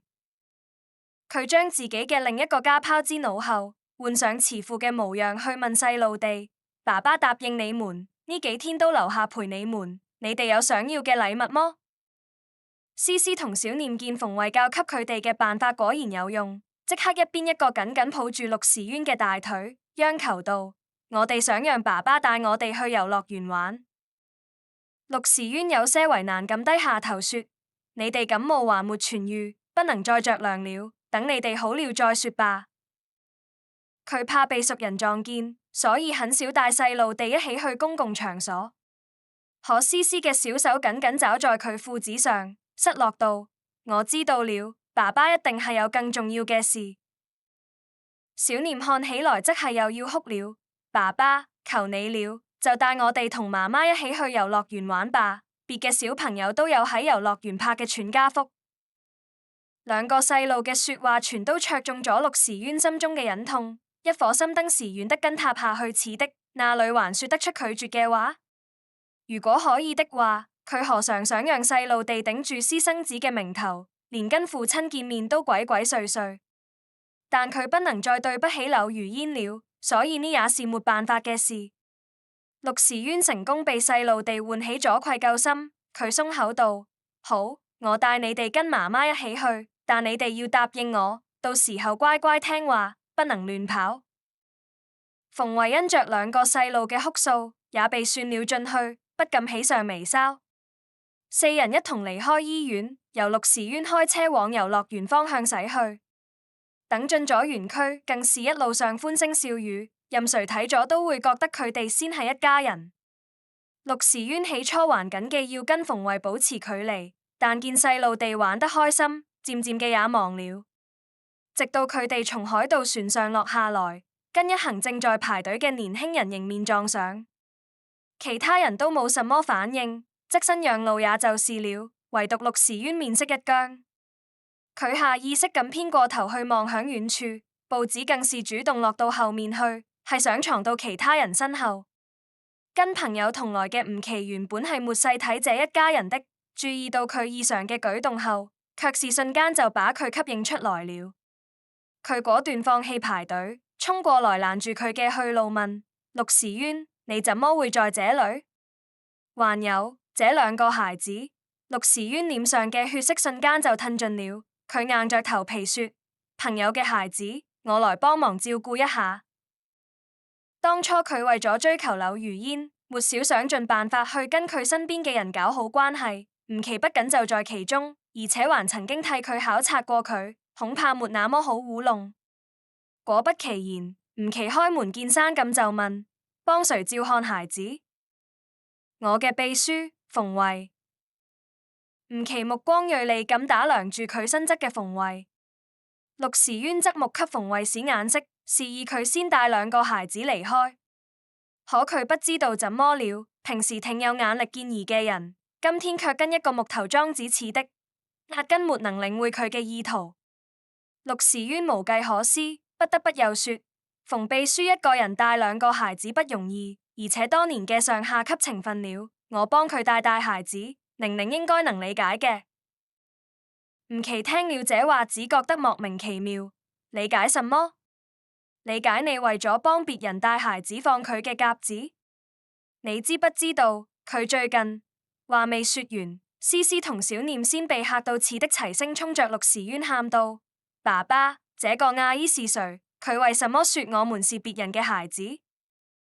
馮慧假裝要去誤孩子們嘴，可是動作緩慢。只係做樣子，等孩子們話都說完了，再難也已經是晚了。一瞬間，陸時淵苦苦想要隱瞞嘅真相暴露無遺，佢嘴唇不住嘅恰動，想說點什麼力挽狂瀾，但卻連半個音節都發不出來。在鐵一般嘅事實面前，任何言語都只會顯得蒼白無力。吳奇緩緩瞪大咗眼睛，佢滿面震驚咁看向陸時淵。先是疑惑不解，後是恍然大悟，最終瞪咗佢同馮慧一眼，恨聲罵道：狗男女！陸時淵見吳奇走得氣勢洶洶，絕對係要去找柳如煙告狀。佢甩開馮慧，試圖拉住佢嘅手，快步追過去問：等一下，你是不是要去找寧寧？吳奇憤怒不已咁看着佢，反問：你說呢？你聽我解釋。陸時淵臉色煞白，擋在佢離開遊樂園嘅必經之路上，不肯走開。吳奇跑不過佢，咬牙切齒道：那你就快說，你最好能拿得出像樣嘅藉口。你別忘了，當初是你主動追求嘅佢，說會愛佢護佢一輩子。這些誓言都還在耳邊，人也還是那個人，但心卻是不知何時發生咗變化，又抑或是從前藏得太好。陸時淵想起婚禮上嘅誓詞，先是呻吟一訪，然後在吳奇面前低下頭，近乎哀求道：事情不是你想嘅那樣，我沒有婚後出軌，之所以會有孩子，是因為我是有苦衷嘅。吳奇冷笑一聲，嘲諷道：不是婚後出軌，那麼就是婚前了。你真是夠虛偽嘅。我沒有出軌，我自始至終愛嘅都是寧寧，我可以對天發誓，只要你不告訴佢，我一定會處理好這件事，永遠不讓佢知道。你是佢嘅朋友，難道你想看到佢傷心難過麼？吳奇聽得怒火中燒，見事情走到這一步了，佢竟然還想着騙，更加怒不可遏了。陸時淵沉聲說道：我一直聯繫不上寧寧，可能是佢生我嘅氣，把我拉黑了吧。正好你打個電話給佢，我想確認佢現在好不好。吳奇冷笑了一聲：你活該。但是隨即佢嘅臉色猛地一變，手機也啪一聲摔在地上。佢先前正在遊覽嘅新聞頁面隨之映入陸時淵眼底，網頁上赫然用醒目嘅標題通報了一則不幸嘅事故：公海上一艘遊艇不幸沉沒。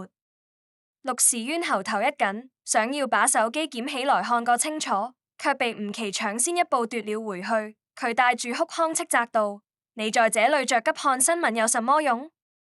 還不快去報警！成年人失蹤超過24小時才能立案，但眼下情形特殊，也顧不上這許多了。陸時淵看出吳奇不願理會佢，動作僵硬地摸出自己嘅手機，一邊心急如焚咁往停車場方向跑去，一邊心急如焚咁再給佢能聯繫上嘅所有辦案人員打電話，其中包括價格高昂嘅偵探，去查今天出海嘅遊艇。要快！佢臉色難看至極，所有嘅情緒都凝結成了眼底燃燒嘅暗火。除了確認柳如煙嘅安危，旁嘅事全都顧不上了。馮慧見佢要走，這才不躲了，佢連忙拉着2個年幼嘅孩子往外追。我們怎麼辦？阿湛，你不能不管孩子們啊！陸時淵隱約聽到有人在同佢說話，可佢置若罔聞，仍舊快步跑遠了。在趕往海邊碼頭嘅路上，佢平日累積嘅人脈發揮了巨大嘅作用。但無論是出售遊艇嘅公司，還是負責此事嘅私家偵探，打電話過來嘅第一句話都是：陸總，你先冷靜一點。雖然新聞尚未正式披露，可在公海上沉沒嘅那艘遊艇正是佢送給柳如煙嘅生日禮物。我怎麼可能冷靜得了？陸時淵不願接受這個現實，佢直接掛斷電話，繼續用佢所能做到嘅速度開車。起初佢理智尚存，還記得保證安全，但後來擔憂戰勝理智，漸漸就超了速。等佢開車趕到海邊，最不願意面對嘅事實被警方擺到了眼前，這一次佢不信也得信了。陸時淵眼底泛起血色，焦急地催促道：遊艇事故不一定就會無人生還。我記得上面有配救生衣，你們快去救人，我太太還在上面。陸先生，我們能理解你嘅心情，但緊急派遣人員已經出海進行營救了，在佢哋回來之前，我們也只能等。那裏畢竟是公海，救援工作面臨着巨大嘅困難，水域遼闊無垠，情形也複雜。警方同情佢嘅遭遇，見佢心急如焚，沒把話說得太絕。但話裏嘅潛台詞再明顯不過，佢哋連找到那艘已經消失無蹤嘅遊艇都難如登天，更別說救出可能生還嘅人了。此事非人力可為。陸時淵心如刀割，說什麼都不肯走，直到警方告訴佢再在海邊等下去只會干擾救援工作，才萬念俱灰嘅折返。推開家門時，溢出嘅光亮給了佢一絲希望。屋裏常年只住着陸時淵同柳如煙夫妻二人，呢係佢哋共同嘅愛巢。佢以為是柳如煙回來了，不假思索嘅狂喜道：寧寧，我就知道你一定會。佢連鞋都顧不上換，就快步穿過玄關，想要將佢擁入懷中。向佢訴說佢嘅擔憂和愛意。可屋裏那裏還有佢嘅身影？佢踏入客廳，只看到了迥異於平日裏嘅乾淨整潔嘅景象，燈時瞠目結舌嘅精在了原處。布藝沙發上擺放整齊嘅抱枕被扔得滿地都是，地毯上也多了果汁醬料之類嘅污漬，亂得像是被人劫掠過一番似的。陸時淵難以置信咁穿過客廳，往傳出歡聲笑語嘅方向走去，然後佢推開了佢哋嘅分房。呢係這棟房子裏嘅主人房，婚後幾年，佢哋一直住在這裏，各處都有佢哋一起裝飾過嘅痕跡。此時房間已經徹底變了模樣，看起來比外面嘅客廳還亂。陸時淵看向帶着孩子們堂而皇之住進來嘅馮慧，臉色極其難看咁問：誰讓你來嘅？我不是早就告訴過你，你永遠不能出現在這裏麼？帶着孩子們回你自己嘅家裏去。呢已經是佢看在孩子們尚且年幼，竭力壓抑過後能說出嘅最和緩嘅話了。馮慧卻有些得意忘形，以至於忘了要察言觀色。佢勉強藏住幸災樂禍嘅喜色，上前去拉陸時淵嘅手，被甩開後神情一僵，不情不願咁解釋說：我已經知道柳如煙嘅事了，所以來看看你。若非佢及時合住了手心，這時候怕是就要忍不住笑出聲來了。柳如煙呢個佔位嘅總算是死了，以後再也沒人能擋佢嘅路了。佢冇憑子貴，用不了多久就是名正言順嘅陸太太了。是誰告訴你嘅？陸時淵冷冷咁盯着佢問。馮慧見佢面色不善，不得不放低身段繼續說軟話：是你媽告訴我嘅。我見你不顧一切咁跑出去，擔心你會出什麼事，所以給佢同你嘅兄弟們打了電話，大家怕你難過，都讓我來看看。你們擔心我難過出事，難道不知道寧寧至今不知所蹤麼？佢是在海上失蹤嘅，現在都還沒有音訊。陸時淵忍無可忍咁怒道：佢不明白為什麼所有人都變得不在乎柳如煙嘅感受了，卻忘了最先這麼做嘅正是佢自己。說話間，跟馮慧同來嘅思思同小念仍舊在嬉笑打鬧。佢哋得到了媽媽嘅默許，完全把陌生嘅房間當成了遊樂場，在地板和牆面上用翻出來嘅顏料亂寫亂畫不說，還將畫板扔在地上。乾淨明亮嘅地板上印滿了佢哋踩出來嘅鞋印，就連床單也被踩得斑斕一片。若非婚紗照掛得夠高，絕對也無法幸免。陸時淵瞥見佢哋嘅所作所為，只覺無名火起，佢快步走過去說：夠了，都不許鬧了。話音未落，腳底下先傳來咔嗒一聲，是佢不慎踩上了被兩個孩子丟得滿地都是嘅顏料盤，而被踩爛嘅正是柳如煙最常用嘅那一個。陸時淵只覺額角青筋直跳，被兩個孩子吵得頭都痛了。佢想走過去把佢哋拎下來，結果卻發現讓佢哋玩得這麼開心嘅正是柳如煙飼養嘅小金魚。兩個孩子直接徒手把小金魚從魚缸裏撈出來，是在欣賞佢可憐爸爸躺在窗台上嘅模樣取樂，殘忍得讓人心驚。陸時淵終於是怒不可遏了，佢把金魚救回魚缸裏，然後把兩個孩子拎到地上怒敲：到底是誰教你們做這些嘅？幼稚園老師難道沒告訴過你們生命是寶貴嘅麼？佢不敢相信這兩個在佢面前一直表現得乖巧可愛嘅孩子會做出這種事。不等兩個孩子出聲，馮慧先上前一步攔住了佢。佢像護犢子嘅母雞一樣讓孩子們去玩，然後辯駁道：你這麼兇做什麼？佢哋只係小孩子，不懂事很正常。正是因為小孩不懂事，所以才要大人來教。陸時淵眉頭緊擰，評價道：真是慈母多敗兒，以後不許你再這麼溺愛佢哋。馮慧立刻更有理了，反過來數落起了佢嘅不是。你也知道小孩子要大人教，我一個又要照顧好佢哋，又要應付其他人嘅目光，還不能讓佢哋知道私生子是什麼意思，我難道不辛苦麼？以往佢只要一跟陸時淵發生爭執，就能以此為由喚起佢嘅愧疚。可今天這招卻變得沒那麼管用了。佢冷漠咁看着佢說：這條路是你自己選嘅，怪不得我。佢不等馮慧做出回應，先強忍住繼續發作怒火嘅衝動，冷冷咁瞪了佢一眼，警告道：誰都不許亂動寧寧嘅東西，這次下不為例，以後管好你嘅孩子。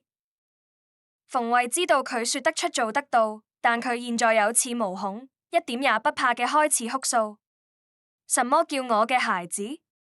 你為了柳如煙不想認自己嘅親骨肉了是不是？你不給我名分，我忍了。你要給佢哋起名叫思寧、念寧，我也接受了。但你怎麼能不認佢哋？佢直接將問題升級到了難以收拾嘅地步。陸時淵從早奔波到晚，整個人都累得無以復加。面對佢嘅哭鬧吵嚷，除了疲憊，就是不由自主嘅開始思念柳如煙。如果柳如煙還在，事情一定不會變成這樣。打斷陸時淵思緒嘅是陸思寧興奮嘅叫嚷，佢找着一籮紙撲過來。爸爸，我找到了一個好玩嘅東西，不過上面好多字我都不認識，你快幫我看看。說着，佢直接將那籮東西塞到了陸時淵手裏。陸時淵其實是不想理會，佢以為不過就是柳如煙沒來得及丟棄嘅廢稿而已，但只低頭一瞥就發現了不對勁。上面密密麻麻嘅全都是字，赫然是一份文件。文件被絲絲揉得皺巴巴，不過並沒有影響到閱讀。陸時淵將文件拿到手裏定睛看去，然後整個人都如遭雷擊般僵在了原地。佢發現這竟是柳如煙留給佢嘅離婚協議書，上面已經簽好了佢嘅名字。離婚協議書擬得很仔細，顯然是提前諮詢過律師嘅結果。在末尾還附了一封信，是柳如煙對佢嘅剖白。原來佢早就知道了他家外有家，只瞞着佢一個人嘅事實。陸時淵死死盯着眼前這份離婚協議書，雙手不自覺地顫抖起來。佢想把它看得更仔細一些，可痙攣嘅手指無法用力，還是讓它再次散落在地。佢怎麼也沒想到柳如煙會早就知曉佢出軌嘅事。原來天底下真嘅沒有不透風嘅牆。時隔5年，自以為藏得嚴絲合縫嘅事實化作回旋鏢，直接把佢摘了個透心涼。偏偏馮慧還要撿起離婚協議書，雀躍咁給佢補上一刀。太好了，既然柳如煙也想跟你離婚，那就省事了啊！這話扎得佢心口又是一痛，想指責馮慧沒心沒肺，卻又自知沒有立場，只覺胸口越發沉默。有窒息般嘅痛苦席捲而來。恰在此時，急促嘅手機鈴聲喚回了陸時淵嘅神智，佢手忙腳亂咁接起來問：是找到我太太了麼？佢現在怎麼樣？電話那頭傳來嘅聲音相當焦急：陸先生，是搜救隊有新消息了，你方便過來一趟麼？我馬上過去。陸時淵瞬間把馮慧拋之腦後。再顧不上跟佢計較那些有嘅冇嘅了，現在找到柳如煙才是最要緊嘅。佢沒想到等自己驅車趕到現場，得到嘅會是有一個噩耗。搜救隊已經全體上岸，此時正在整休。為首嘅隊長走上前來，一臉凝重咁同佢匯報起了情況。陸先生，你嘅遊艇已經找到了，但是在風暴上受損嚴重，已經無法使用了。陸時淵對此毫不在意。我太太呢？佢焦急地四處張望，可是那裏都尋不見柳如煙嘅身影。接下來搜救隊長嘅話更是給了佢重重一擊。很遺憾，我們沒有發現你太太嘅蹤跡，這一帶有鯊魚出沒，可能凶多吉少。這是失蹤人口告知書，你簽一下吧。佢哋找陸時淵過來，只是需要佢簽署同意書。明眼人都看得出來，如果柳如煙真嘅墜海，只會是屍骨無存嘅下場。陸時淵拒絕接受現實，佢把文件撕得粉碎，發瘋一般衝着搜救隊長怒哮道：不可能，一定是你們沒有認真找。我願意加錢，損失也全都由我承擔，繼續給我找。搜救隊長悲憫地看着佢，只是說：抱歉，距離你太太墮海已經超過24小時黃金救援時間了，就算是佢沒有被鯊魚給吃掉，恐怕也會被淹死嘅，生存嘅幾率幾乎為零。好，你們不救，我自己救。布滿血絲，整個人就像是失去理智嘅野獸，扭頭就往海邊跑去，看樣子是要跳海去找柳如煙。現場嘅搜救隊員一擁而上，紛紛衝過來阻攔佢，混亂一直持續到佢體力不支，昏厥過去才消停。陸時淵是在醫院裏醒過來嘅，佢沒有再聲嘶力竭嘅大喊大叫，說自己要去找柳如煙，但卻陷入到了深深嘅懊悔之中，整個人都肉眼可見嘅變得消瘦。等出院回到家裏，更是行屍走肉般麻木。佢不肯再去公司，也不怎麼理會馮慧同兩個孩子，哪怕佢哋登堂入室嘅住進來，也能冷淡嘅是母子三人如無物。關係變得比從前佢哋居住在外時還要更為冷淡。馮慧審時度勢，達到住進陸家嘅目的後，倒也自覺消停了不少，不必陸時淵再出言警告，也知道約束兩個孩子不去毀壞柳如煙嘅東西了，甚至住嘅都是客房。陸時淵親手將被兩個孩子弄亂嘅臥室重新收拾出來，然後獨自住了進去，不許任何人打擾。每當夜深人靜嘅時候，佢就會躺在床上輾轉難眠，腦海裏全都是與柳如煙在一起嘅點點滴滴，那些因為習以為常而被漸漸忽略了嘅溫暖和愛意，再度化作刺穿佢心肺嘅利刃。佢開始日復一日嘅失眠，只有看到跟柳如煙一起拍下嘅婚紗照時，才能夠稍微睡一會兒。可哪怕到了夢裏，柳如煙也不肯來見佢，佢嘅溫柔、善良以及無微不至嘅關懷都變成了過去式。這天下午，陸時淵為了給柳如煙留下嘅小金魚換水，久違嘅出了臥室，在經過樓梯拐角時，佢聽到了從一側嘅客房陽台裏傳出嘅話音，是馮慧在跟朋友打電話。佢如今已經無所謂佢做什麼，看在孩子們嘅份上養着也就是了。可即便佢把聲音壓到極低，也還是有隻言片語傳到了佢耳中。別提了，早知道我就不騙他了，現在天天提心吊膽。柳如煙一死他就變了，我看我還是趁早撈點錢跑路吧。話音裏透出嘅訊息讓陸時淵停下了步子，佢把魚缸穩穩當當嘅安置在客廳桌上，然後輕手輕腳嘅進到沒關門嘅客房裏，開始站在馮慧身後旁聽。馮慧有陣子沒見過陸時淵離開臥室了，不知不覺中就放鬆了警惕，同信得過嘅朋友抱怨起佢來什麼都肯說。嘿，我當時壓根就沒跟陸時淵發生過關係，是跟佢堂弟，對，就是那個跟佢長得很像嘅那個。結果不小心懷孕了，那個渣男不肯負責，我才想着鋌而走險，不如坑陸時淵一把算了。誰成想佢還真好騙，大概是我演愛他演得太真了。你想學也不難，只要提前下藥把人迷暈，然後脫掉衣服躺在他旁邊睡一覺就行。不過你嘅孩子最好也得懷他親戚嘅啊，不然生出來孩子跟佢長得不像也挺麻煩。哈哈哈，我熬死了柳如煙，肯定能撈一大筆錢。馮慧得意洋洋嘅炫耀着自己嘅戰果，絲毫沒有察覺到身後逼近嘅陰影。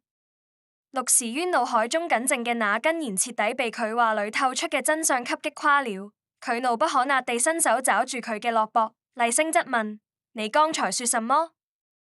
質問來得實在是太過突然，嚇得馮慧連電話都沒來得及掛，直接就按下了掛斷鍵。布滿驚恐地回過頭，望着近在咫尺嘅陸時淵，結結巴巴咁說：我同人開玩笑嘅。聽筒另一邊嘅朋友察覺到不對勁，已經先佢一步掛了電話，免得惹禍上身，再被陸時淵清算。至於馮慧會怎麼樣，就不在考慮範圍內了。陸時淵嘅臉色是前所未有嘅可怕。玩笑？一個玩笑至於把你嚇成這樣麼？說，你到底還背着我做過些什麼？好端端嘅柳如煙怎麼可能會知道你同孩子嘅存在？連日來一直壓抑着嘅情緒總算有了宣洩嘅出口，佢把害死柳如煙嘅過錯推在了馮慧身上。馮慧見佢先算嘅是這筆賬，瞬間就沒那麼慌了。佢理不直氣也壯嘅拔高音量道：我就知道你覺得是我害了柳如煙，但是我逼你家裏紅旗不倒，外面彩旗飄飄嘅麼？讓孩子頂着私生子嘅名頭過日子，這法子也虧你想得出來。再說了，你媽還有你那些兄弟們，哪個不知道我同孩子們嘅事？非得是我背地裏做過什麼，他才想跟你離婚嘅麼？反正陸太太注定是當不上了，與其忍氣吞聲，倒不如撕破陸時淵嘅假面，暢快一把。陸時淵萬萬沒想到，馮慧平日裏嘅善解人意全都是裝出來嘅，佢當場被氣笑了。好，我就知道你沒安好心，現在總算承認了。先前口口聲聲說在我身邊就好，不要名分，是因為我好騙吧？這番話說到末尾，幾乎是被佢咬牙切齒摳出來嘅。佢連連冷笑，然後忽然想起來什麼似的一把扯住馮慧說：虧我一直對你有愧，沒想到你竟然把我耍得團團轉，走去醫院。佢轉身看到思思同小念已經被嚇得目瞪口呆。動作非但沒有絲毫停頓，反而拉起兩個孩子，帶着他們直奔醫院而去。馮慧心裏早知道會是怎樣一個結果，奈何力氣尚且不過佢，想捨了孩子跑都做不到，也一併被帶了過去。陸時淵把顏面和明星全都拋開不管，一進醫院就找到相熟嘅醫生，開門見山道：馬上給我同這兩個孩子做親子鑑定。我要查清楚佢哋到底是不是我嘅親生骨肉。醫生先是一怔，隨即不失為難地搖頭道：陸總，親子鑑定現在馬上就可以做，但出結果需要時間。陸時淵急不可耐咁打斷了佢嘅話：我加錢做加急，那也得等3天才行。醫生不知道佢為什麼急成這樣，但用鼻子想都知道絕不會是什麼好事，話已經說得很謹慎了。陸時淵心急如焚，其實是一刻也不想再多等了。然而客觀條件嘅限制不是想改就能改嘅。佢咬牙道：好，3天就3天。佢主動拔下幾根頭髮作為樣本遞了過去。醫生知道佢嘅身份需要保密，立刻安排護士調出兩個孩子嘅病歷檔案，然後佢嘅目光停留在電腦熒幕上，久久沒有要挪開嘅打算。陸時淵察覺到不對勁，主動發問：怎麼了？你是 O 型血？醫生沒有回答佢嘅疑問，而是神情怪異咁看着佢反問道。陸時淵一頭霧水咁應道：沒錯。醫生將顯示器轉了個方向，示意佢看兩個孩子病歷檔案裏嘅就診記錄。你看，佢哋都是 AB 型血，而按照遺傳學嘅規律，O 型血嘅人無論跟什麼血型嘅人結合，後代都不可能是 AB 型。佢沒把話說得太直接，但目光裏嘅同情明顯嘅壓根藏不住，就差直接告訴陸時淵，不必費這個勁而去做親子鑑定了，兩個孩子絕不可能是佢親生嘅。陸時淵在來醫院嘅路上就做好了心理建設，可在親耳聽到醫生宣布結果嘅這一刻，仍是如墜冰窖，整個人都失去了做出反應嘅能力。不知道過去多久之後，佢腦海中嘅空白才緩緩散去，取而代之嘅是滿腔怒火。陸時淵帶上馮慧母子三人沿路返回，但這一次佢沒有再親自開車，而是打電話叫了司機和幾個信得過嘅手下陪同，並且吩咐佢哋把人給看牢了。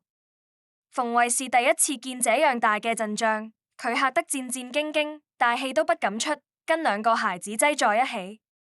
前方副駕駛上嘅陸時淵就快被氣炸了，佢面色鐵青，薄唇抿成一線，全程一言不發，直到進了家門也仍舊沉默不語，看起來就像是一尊線條冷硬嘅雕塑。馮慧眼見事情敗露，自知是糊弄不過去了，佢一進陸家嘅門就能屈能伸跪倒在地，聲淚俱下咁向陸時淵求饒：阿湛，阿湛，你消消氣，兩個孩子雖然不是你親生嘅，但也算是你嘅侄兒和侄女了。看在我也算是給你們老陸家添了丁嘅份上，饒了我吧。陸時淵一言不發咁看着佢，那張冷若冰霜嘅臉上尋不到半點情感起伏。馮慧頓感毛骨悚然，恐懼如潮水般湧上心頭，讓佢連跪都跪不住了，想要起身去找佢嘅褲腳，卻在碰到之前就被甩開了。陸時淵最後看了佢一眼，目光中滿是嫌惡，就像是看到了什麼髒東西一樣，對信得過嘅手下吩咐道：既然佢喜歡亂搞，就送佢去東南亞吧，那裏有佢嘅用武之地，以後都不必再回來了。誰不知道那種地方是有去無回嘅？佢還要加上一句再也不必回來了，這跟要馮慧去死沒有任何區別，並且還是要佢死無葬身之地。馮慧不想死，陸總，求你別這麼絕情，我騙了你是我不對，千錯萬錯都是我的錯，但孩子們叫了你5年嘅爸爸，這麼長時間養條狗都該有感情了，求你讓我照顧佢們，以後我哋都不出現在你面前。佢死死抱住茶几一角不肯鬆手，讓正往外拉佢嘅手下都犯了難，暫時停下動作，看向陸時淵詢問起了意見。陸時淵嘅表情仍舊冷漠嘅沒有絲毫變化，佢話音裏帶着令人感到森然嘅寒意說：看我幹什麼？不用做事了麼？外面嘅2個孩子不必帶進來了，改掉名字，送到國外嘅福利院去。這已經是佢看在孩子們叫過佢爸爸嘅份上，能做出嘅最大嘅讓步了。但佢哋不能保留佢嘅姓氏，更不能再同佢有半點牽扯。馮慧最後嘅希望也隨着佢嘅話音破滅了，佢哭得撕心裂肺。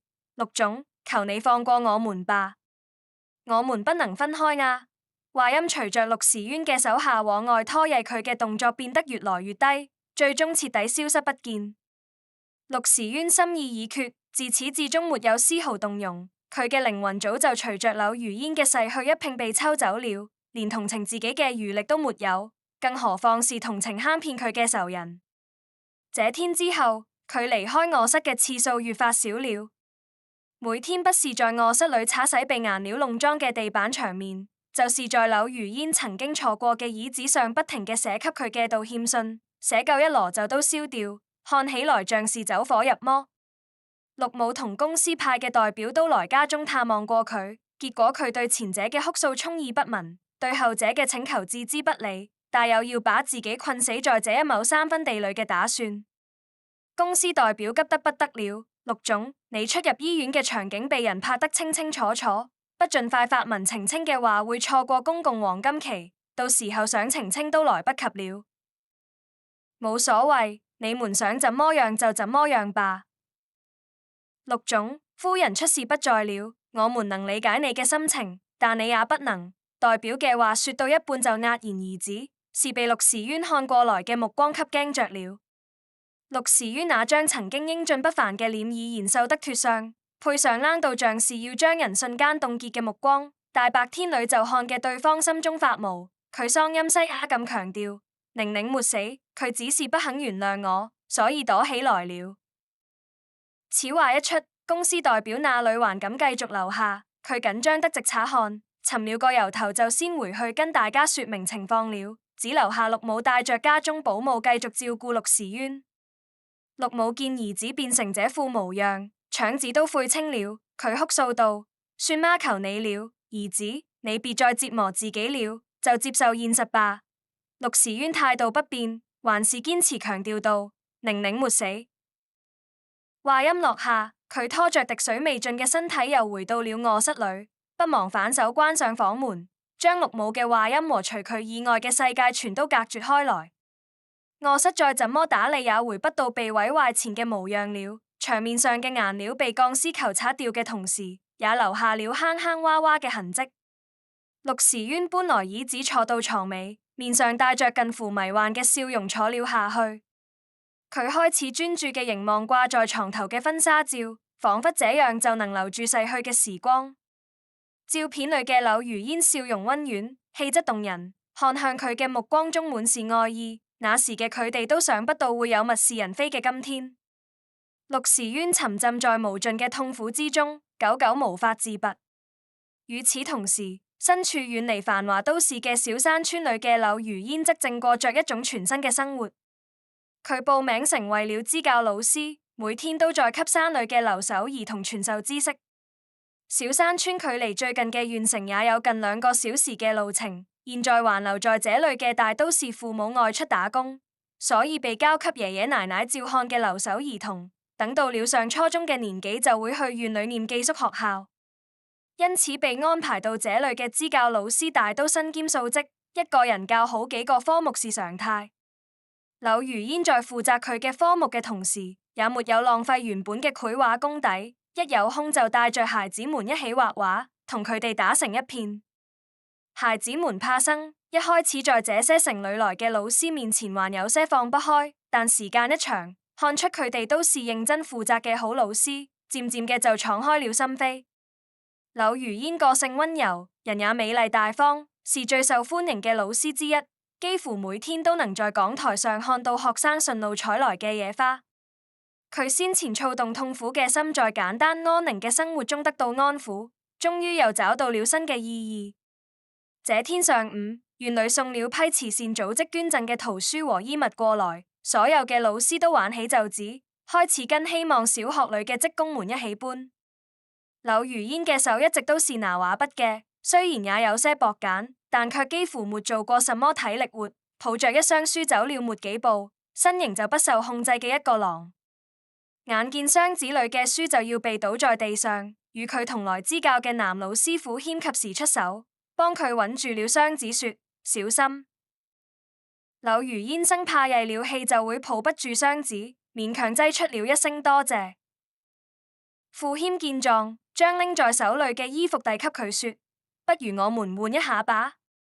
你一看就沒做過這些事，等過陣子習慣了再幫大家嘅忙就好。佢照顧到佢嘅感受，將更為輕鬆嘅任務換給了佢。柳如煙沒想給同事們添麻煩，臉上陣陣發燒咁解釋：我沒有那麼嬌貴，很快就會學會嘅。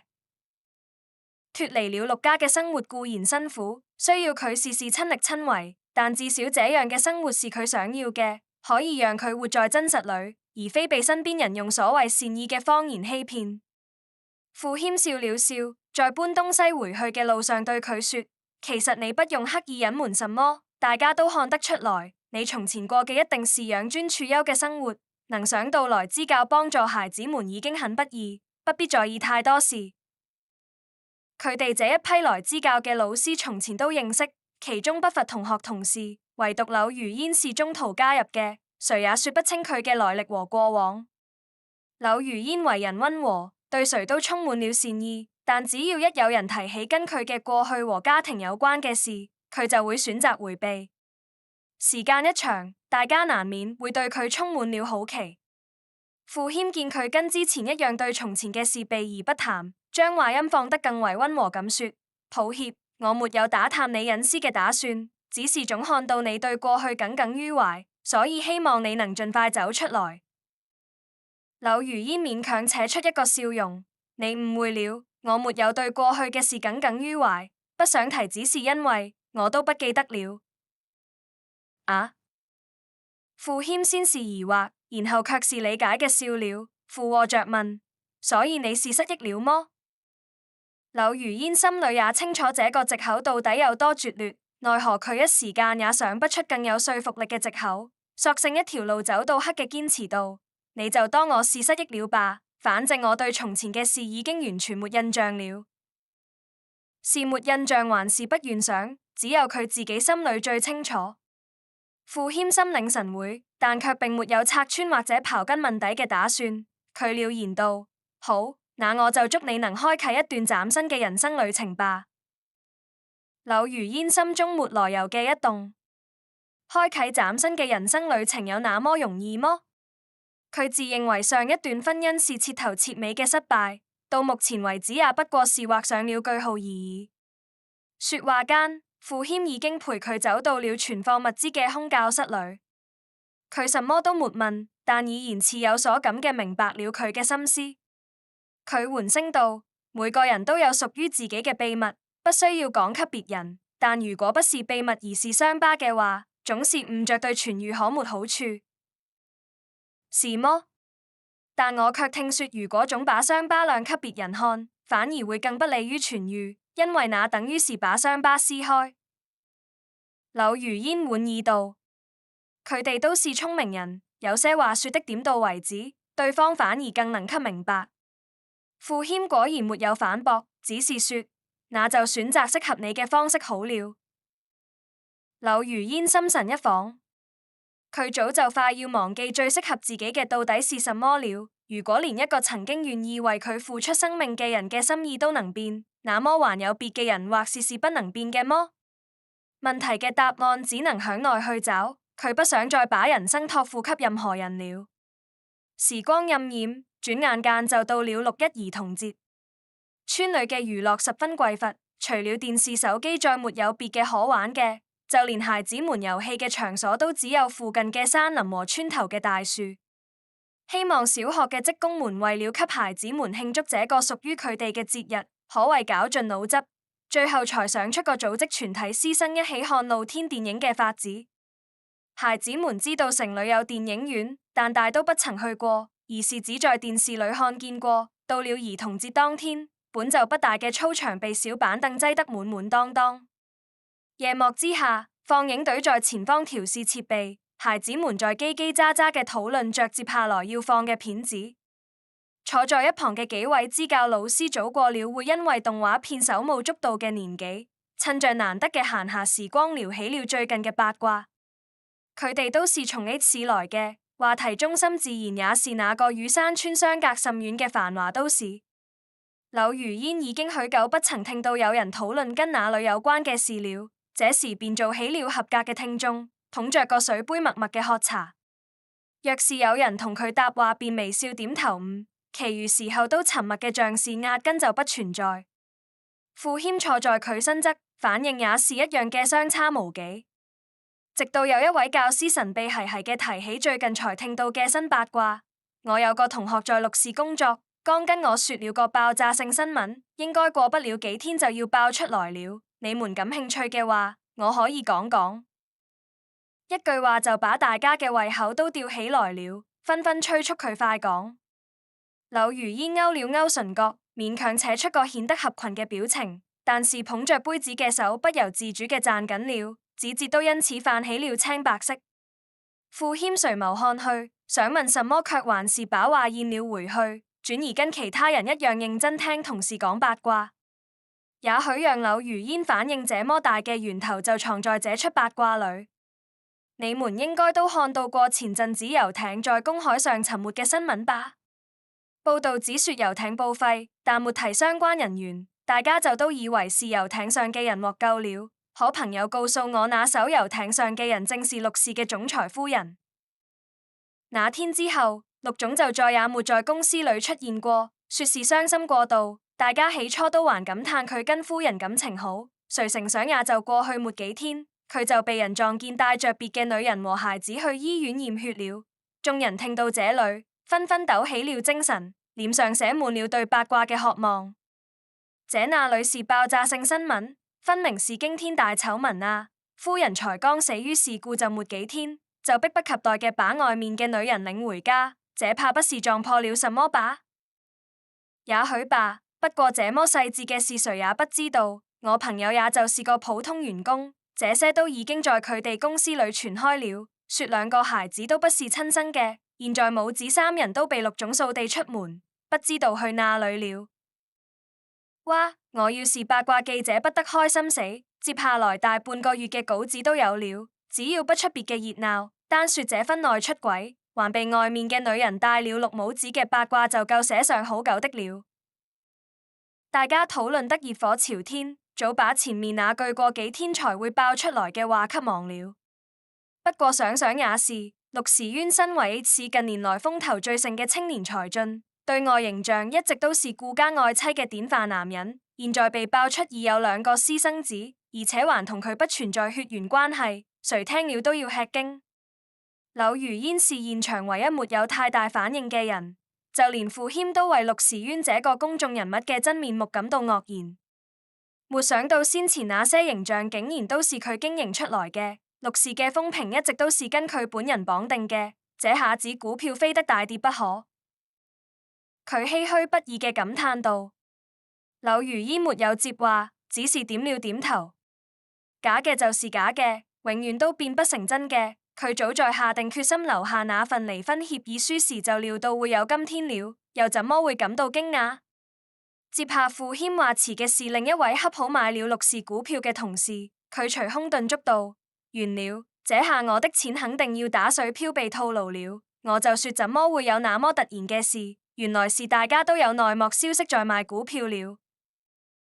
陸時淵嘅醜聞尚未被正式公開，但這是陸氏公關部盡了最大努力嘅結果。稍微有些門路嘅人早都收到消息了，現在股市背後操盤嘅人就等着消息被曝光，然後把這顆重磅炸彈投入金融市場，引發軒然大波，收割最後一波了。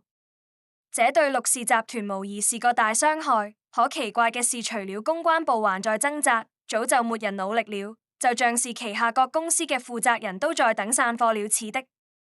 3天後，消息總算是徹底捂不住了。醜聞一經各大媒體報道，集團股價就如決堤之水般一瀉千里，在短短數日便蒸發掉了數億嘅市值，已然游走在破產清算嘅邊緣。而陸時淵始終未露面。柳如煙早下了決心，不再理會同陸時淵有關嘅事，但卻架不住同來嘅支教老師都在討論。還是被逼又了解了佢嘅近況。辦公室裏消息最靈通嘅自然是有朋友在陸氏工作嘅那位老師。據佢所說，陸氏現在人人自危，跳槽嘅人比從前蒸蒸日上時來求助嘅人都多。佢嘅朋友眼見工作要黃，索性把知道嘅八卦全都說了。反正公司也沒跟佢哋普通員工簽保密協議，現在更是各個部門都混亂得不得了。要不是為了好着領遣散費，佢肯定也早走了。說是與其憋得難受，不如把八卦分享給大家。我看媒體嘅報道，一直以為陸總作為事件核心人物，肯定承受着巨大壓力，精神也快崩潰了，所以才會患上新聞裏說嘅重度抑鬱症。不過我朋友告訴我，佢呢個病是從夫人離世開始的。此話一出，旁聽嘅老師立刻來了興趣，追問道：佢不是都出軌了麼？怎麼還這麼惦記原配嘅事？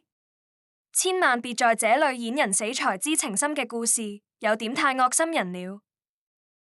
誰說不是呢？佢要是真對原配夫人有那麼深嘅感情，就不應該出軌。媒體都列出完整時間線了，說佢跟夫人結婚5年，外面嘅私生子剛好也是4、5歲嘅年紀，怕不是裏外有2個家庭。我覺得佢肯定是個表演型人格，出軌嘅事都幹得出來，怎麼可能會像記者說嘅醫院，會因為悼念亡妻就把自己緊鎖家中，與世隔絕？我看佢與其說是對其現狀一無所知，不如說是怕了。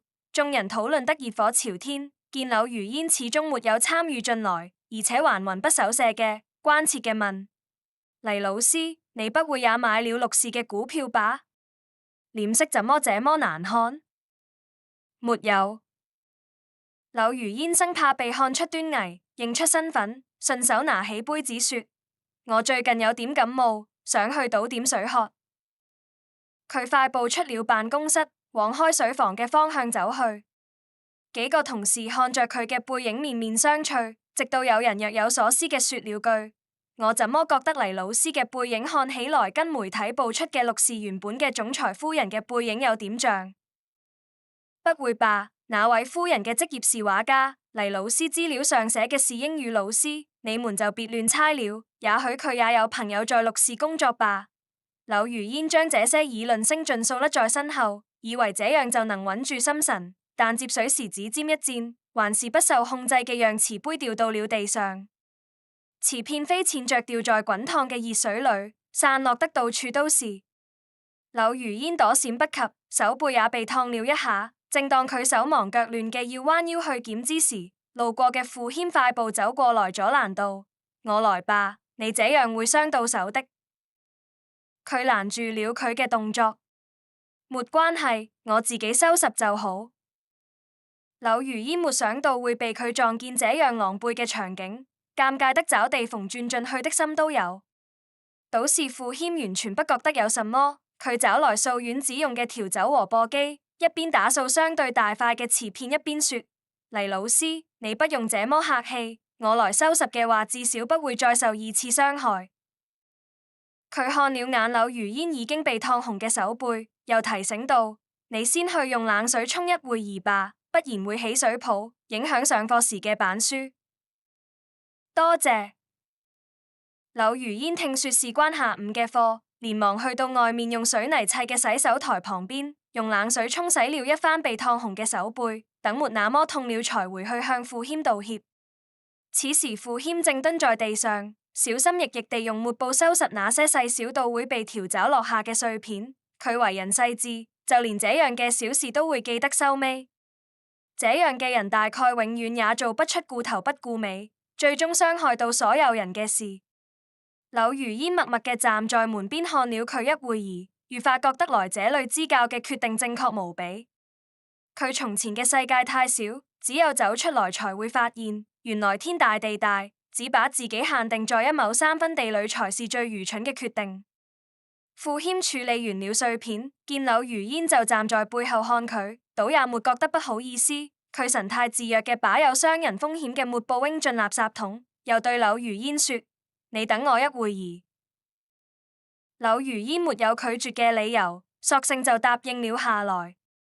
傅謙很快去而復返，佢手裏拿着管燙傷膏，走過去遞到佢手裏說：男女有別，我就不幫你塗了。不過夏季天熱，燙傷好得慢，還是應該多注意一下。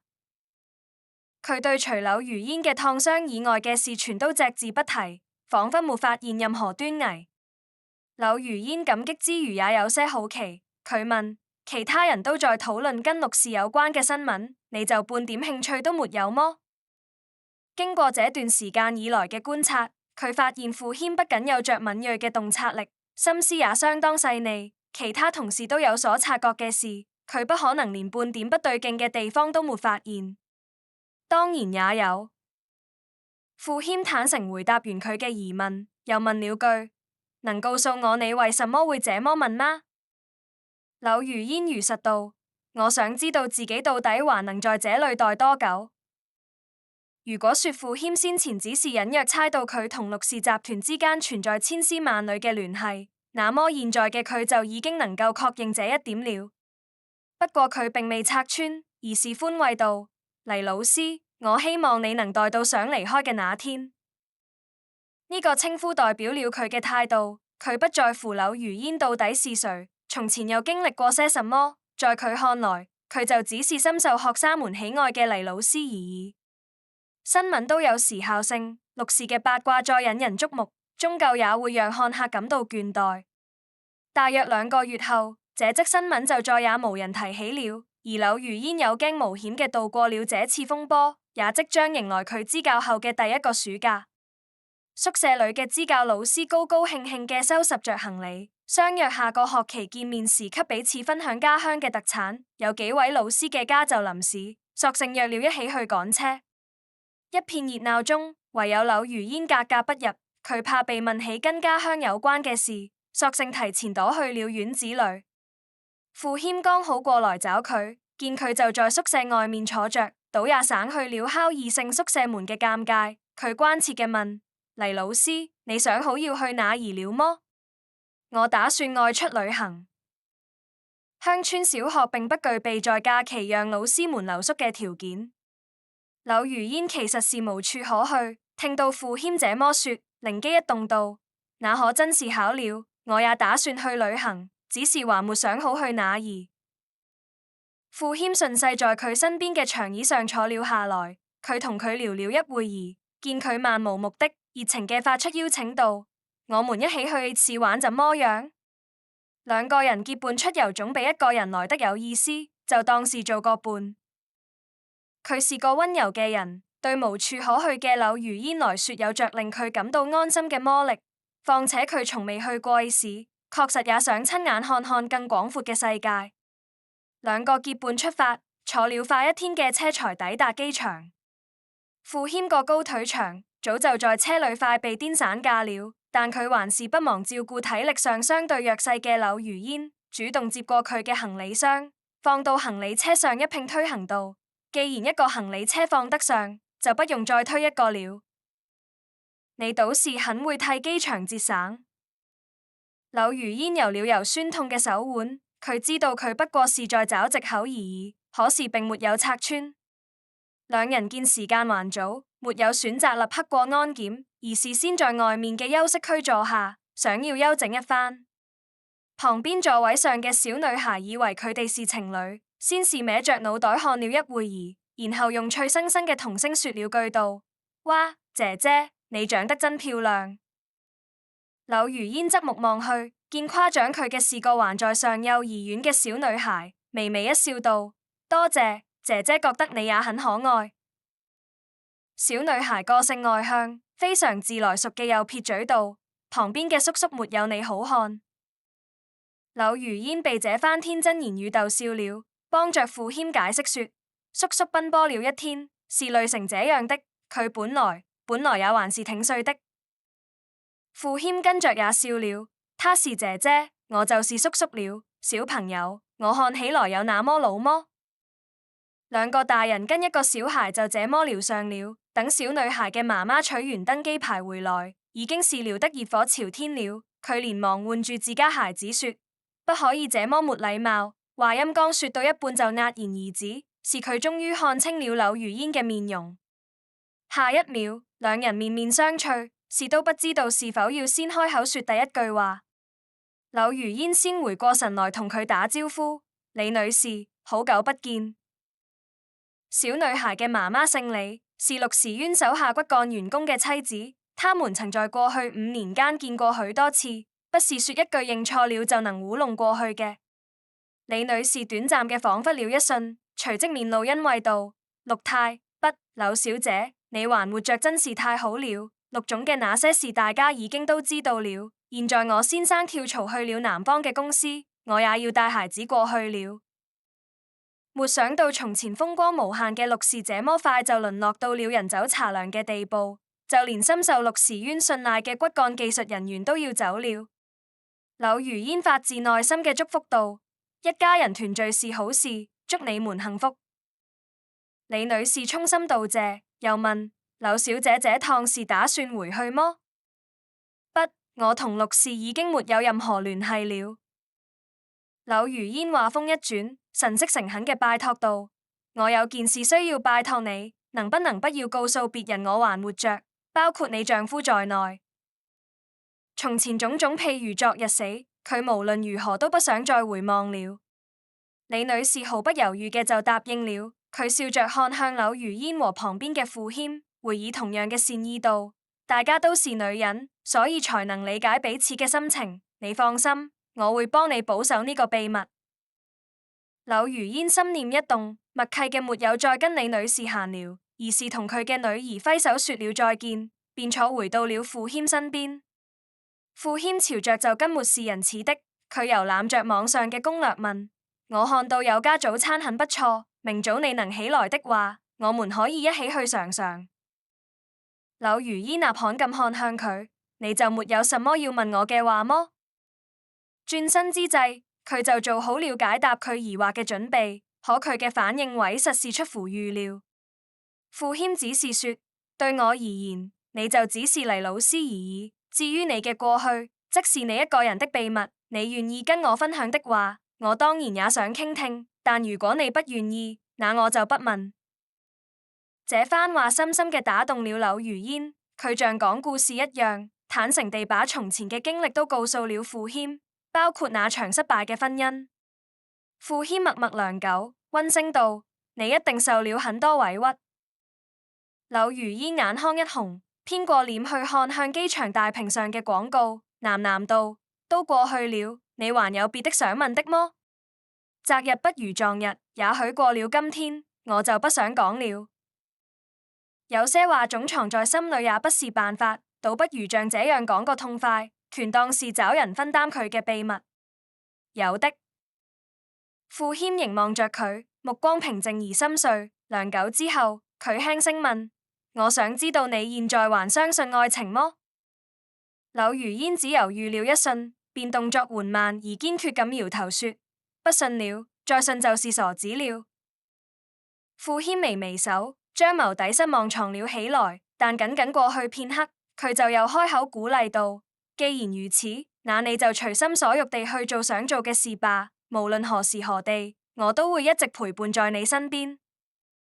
這不是表白，但卻比表白來得更真摯誠懇。柳如煙微微張了張口，佢想說點什麼，卻恰好看到了機場大屏上新投放嘅新聞，那是一則最新嘅八卦報道，主人公正是陸時淵。畫面裏是狗仔日夜守候在陸家門口，好不容易才拍到嘅近況。只見陸時淵徹底沒了從前意氣風發嘅模樣，佢看起來異常憔悴，形容也狼狽得不得了，但卻懷抱着同柳如煙一起拍下嘅婚紗照不肯放，口中還振振有詞嘅說着什麼，最終是被人硬勸回去的。昔日風光無限嘅陸總已經徹底瘋了，只有安寧透過佢嘅口型猜出了佢嘅話音，佢在向佢道歉，然而亡羊補牢，為時已晚。傅謙自始至終關注着身邊人嘅心情，佢問：你要回去看看麼？我可以陪你一起去。不必了。柳如煙輕輕嘆了一口氣，毫不猶豫道：我更想去沙亞轉一轉，等下學期見到孩子們，可以給佢哋講一講大海嘅故事。